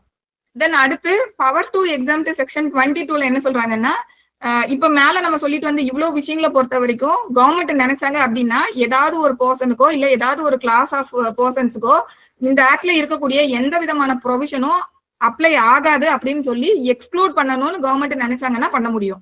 அதே போல அந்த மாதிரி எக்ஸ்க்ளூட் பண்ணவங்கள இது பண்ணணும்னா நோட்டிபிகேஷன் மூலமா தான் பண்ண முடியும். சோ அந்த மாதிரி எக்ஸ்க்ளூட் பண்ணவங்கள திருப்பியும் வந்து இன்னொரு நோட்டிபிகேஷன் கொடுத்து கேன்சல் பண்ணிட்டு அவங்கள மறுபடியும் பழைய விஷயங்களுக்கு சப்ஜெக்ட் ஆக்கணும்னாலும் ஆக்கலாம். சோ இந்த மாதிரி பவர் டு எக்ஸாம்ட் வந்து சென்ட்ரல் கவர்மெண்ட்டுக்கு இந்த பவர் இருக்கு. சோ அபிஷியல் கெசட்ல அவங்க நோட்டிஃபை பண்ணிட்டு இது பண்ண முடியும் அப்படிங்கிறது. தென் செக்ஷன் 23ல ஆக்ட் வந்து மத்த இதுல சொல்லிக்கக்கூடிய சட்டங்களுக்கு அடிஷனலா செயல்படும். இந்த சட்டங்களை மத்த சட்டங்களை பாதிக்காது. சோ இவ்வளவுதான். இதுல இன்னொரு ஜட்ஜ்மெண்ட் நோட் பண்ணிக்கோங்க. சத்வந்த் சிங் சௌஹானி வெர்சஸ் ராமநந்தம். இந்த ஜட்ஜ்மெண்ட் தான் வந்து இந்த பாஸ்போர்ட் ஆக்ட் வர்றதுக்கே வந்து அடிப்படையா இருந்த ஜட்ஜ்மெண்ட் நம்ம சொல்லலாம். சோ இந்த ஆக்ட் வர்றதுக்கு முன்னாடி கவர்மெண்ட் வந்து இந்த மாதிரி வெளியில போகிறதுக்கான ரெஸ்ட்ரிக்ஷன்ஸ் எல்லாம் வந்து பாஸ் பண்ணும்போது ஒரு ஃபண்டமெண்டல் ரைட்ஸை வந்து எப்படி நீங்க வந்து ஒரு சட்டம் இல்லாம கட்டைல் பண்ண முடியும் அப்படின்னு சொல்லி கொஸ்டின் பண்ண ஜட்ஜ்மெண்ட். சோ அந்த ஜட்ஜ்மெண்ட் இதை நோட் பண்ணிக்கோங்க. சோ இந்த ஜட்ஜ்மெண்ட்டுக்கு அப்புறமா தான் நமக்கு இந்த ஆக்டை வந்து எனாக்ட் பண்ணி கொண்டு வருவாங்க. தென் அடுத்து சுரேஷ் நாந்தா வெர்சஸ் சிபிஐ. சுரேஷ் நாந்தா வெர்சஸ் சிபிஐ என்ன கேஸ் அப்படின்னா, இந்த ஆக்டுக்கு கீழே வந்து இம்பவுண்டிங் பவர் வந்து கொடுக்குறாங்க இல்லையா. இம்பவுண்டிங் பவர் வந்து இந்த ஆக்டுக்கு கீழே இருக்கக்கூடிய பாஸ்போர்ட் அத்தாரிட்டிஸ்க்கு தான் இம்பவுண்ட் பண்ண முடியும். இப்ப இந்த கேஸ்ல என்ன டவுட் வருதுன்னா, போலீஸ் ஆபீசர்ஸ் வந்து இந்த பாஸ்போர்ட்டை வந்து இம்பவுண்ட் பண்ண முடியுமா அப்படிங்கிறது தான். சோ இதுல என்ன சொல்றாங்கன்னா, போலீஸ் ஆபீசர்ஸ் வந்து இம்பவுண்ட் பண்ண முடியாது. They can seize the passport. So சீஸ்னா என்னன்னா, அந்த பர்டிகுலர் மொமெண்ட்ல அந்த டாக்குமெண்ட்டை வந்து நீங்க வந்து சீஸ் பண்றதுக்கான அந்த டாக்குமெண்டோட பொசிஷனை வந்து கஸ்டடி எடுக்கிறதுக்கான ஒரு அத்தாரிட்டி, அவ்வளவுதான் வந்து சீசர். இதை வந்து இம்பவுண்டிங்கோட வந்து நம்ம ஈக்குவேட் பண்ண முடியாது. இம்பவுண்டிங் சொல்லும் போது அதற்காக ஆத்தரைஸ் பண்ணப்பட்ட காம்பிடன்ட் நபர் யாரோ அவங்க தான் வந்து அதை பண்ண முடியும் அப்படிங்கிறது இந்த ஜட்ஜ்மெண்ட்ல வந்து சொல்லியிருப்பாங்க. சோ அப்பனா போலீஸ் பொறுத்த வரைக்கும் நீங்க சீஸ் பண்ணிட்டு இம்மீடியட்டா வந்து அதை கன்சர்ன் அத்தாரிட்டிக்கு வந்து அனுப்பிடணும். அனுப்பும்போது அவங்களோட ரிப்போர்ட் வந்து சொல்லலாம், இந்த ரீசனுக்காக இவங்களோட வந்து இம்பவுண்ட் பண்ணுங்க அப்படின்னு சொல்லி அவங்களோட ரிப்போர்ட் வந்து அனுப்பலாம். அதுக்கு பார் இல்ல, பட் அவங்க வந்து இம்பவுண்ட் பண்ண முடியாது. அதே போல இந்த சட்டத்துக்கு கீழே கோர்ட்டும் வந்து இம்பவுண்ட் பண்ண முடியாதுன்றதையும் சொல்லியிருப்பாங்க. கோர்ட் வந்து பாஸ்போர்ட்டை போய் சரண்டர் பண்ணுங்கன்னு வேணா ஆர்டர் போடலாமே சொல்லி தவிர்த்துட்டு இம்பவுண்ட் பண்ண முடியாது அப்படிங்கிறது. பட் இன் ஜெனரல் கோர்ட்டுக்கு வந்து மற்ற விஷயங்களை வந்து நம்ம இப்போ சில டாக்குமெண்ட்ஸ் எல்லாம் வந்து பாத்துருப்போம், ஸ்டாம்ப் டியூட்டி எல்லாம் வந்து கரெக்டா பே பண்ணலன்னா கோர்ட்டுக்கு அந்த டாக்குமெண்ட்டை வந்து இம்போர்ட் பண்றதுக்குலாம் அத்தாரிட்டி இருக்கு. அது டோட்டலி டிஃபரெண்ட். கோர்ட்டுக்கு அந்த பவர் இருக்கு. பட் இந்த ஆக்டுக்கு கீழே ஹேண்டில் பண்ணப்படும் போது கோர்ட்டோட கோர்ட் எந்த அளவுக்கு பண்ண முடியும்னா, கோர்ட் வந்து சரண்டர் பண்ண சொல்லி ஆர்டர் பாஸ் பண்ணலாம், இம்போர்ட் பண்ண முடியாது அப்படிங்கிறது இதுல இந்த ஜட்ஜ்மெண்ட்ல வந்து சொல்லியிருக்காங்க. சோ இவ்வளவுதான் இந்த ஆக்ட். இதுல ஏதாவது டவுட் இருந்ததுன்னா கேளுங்க. Thank you ma'am. Thank you participants.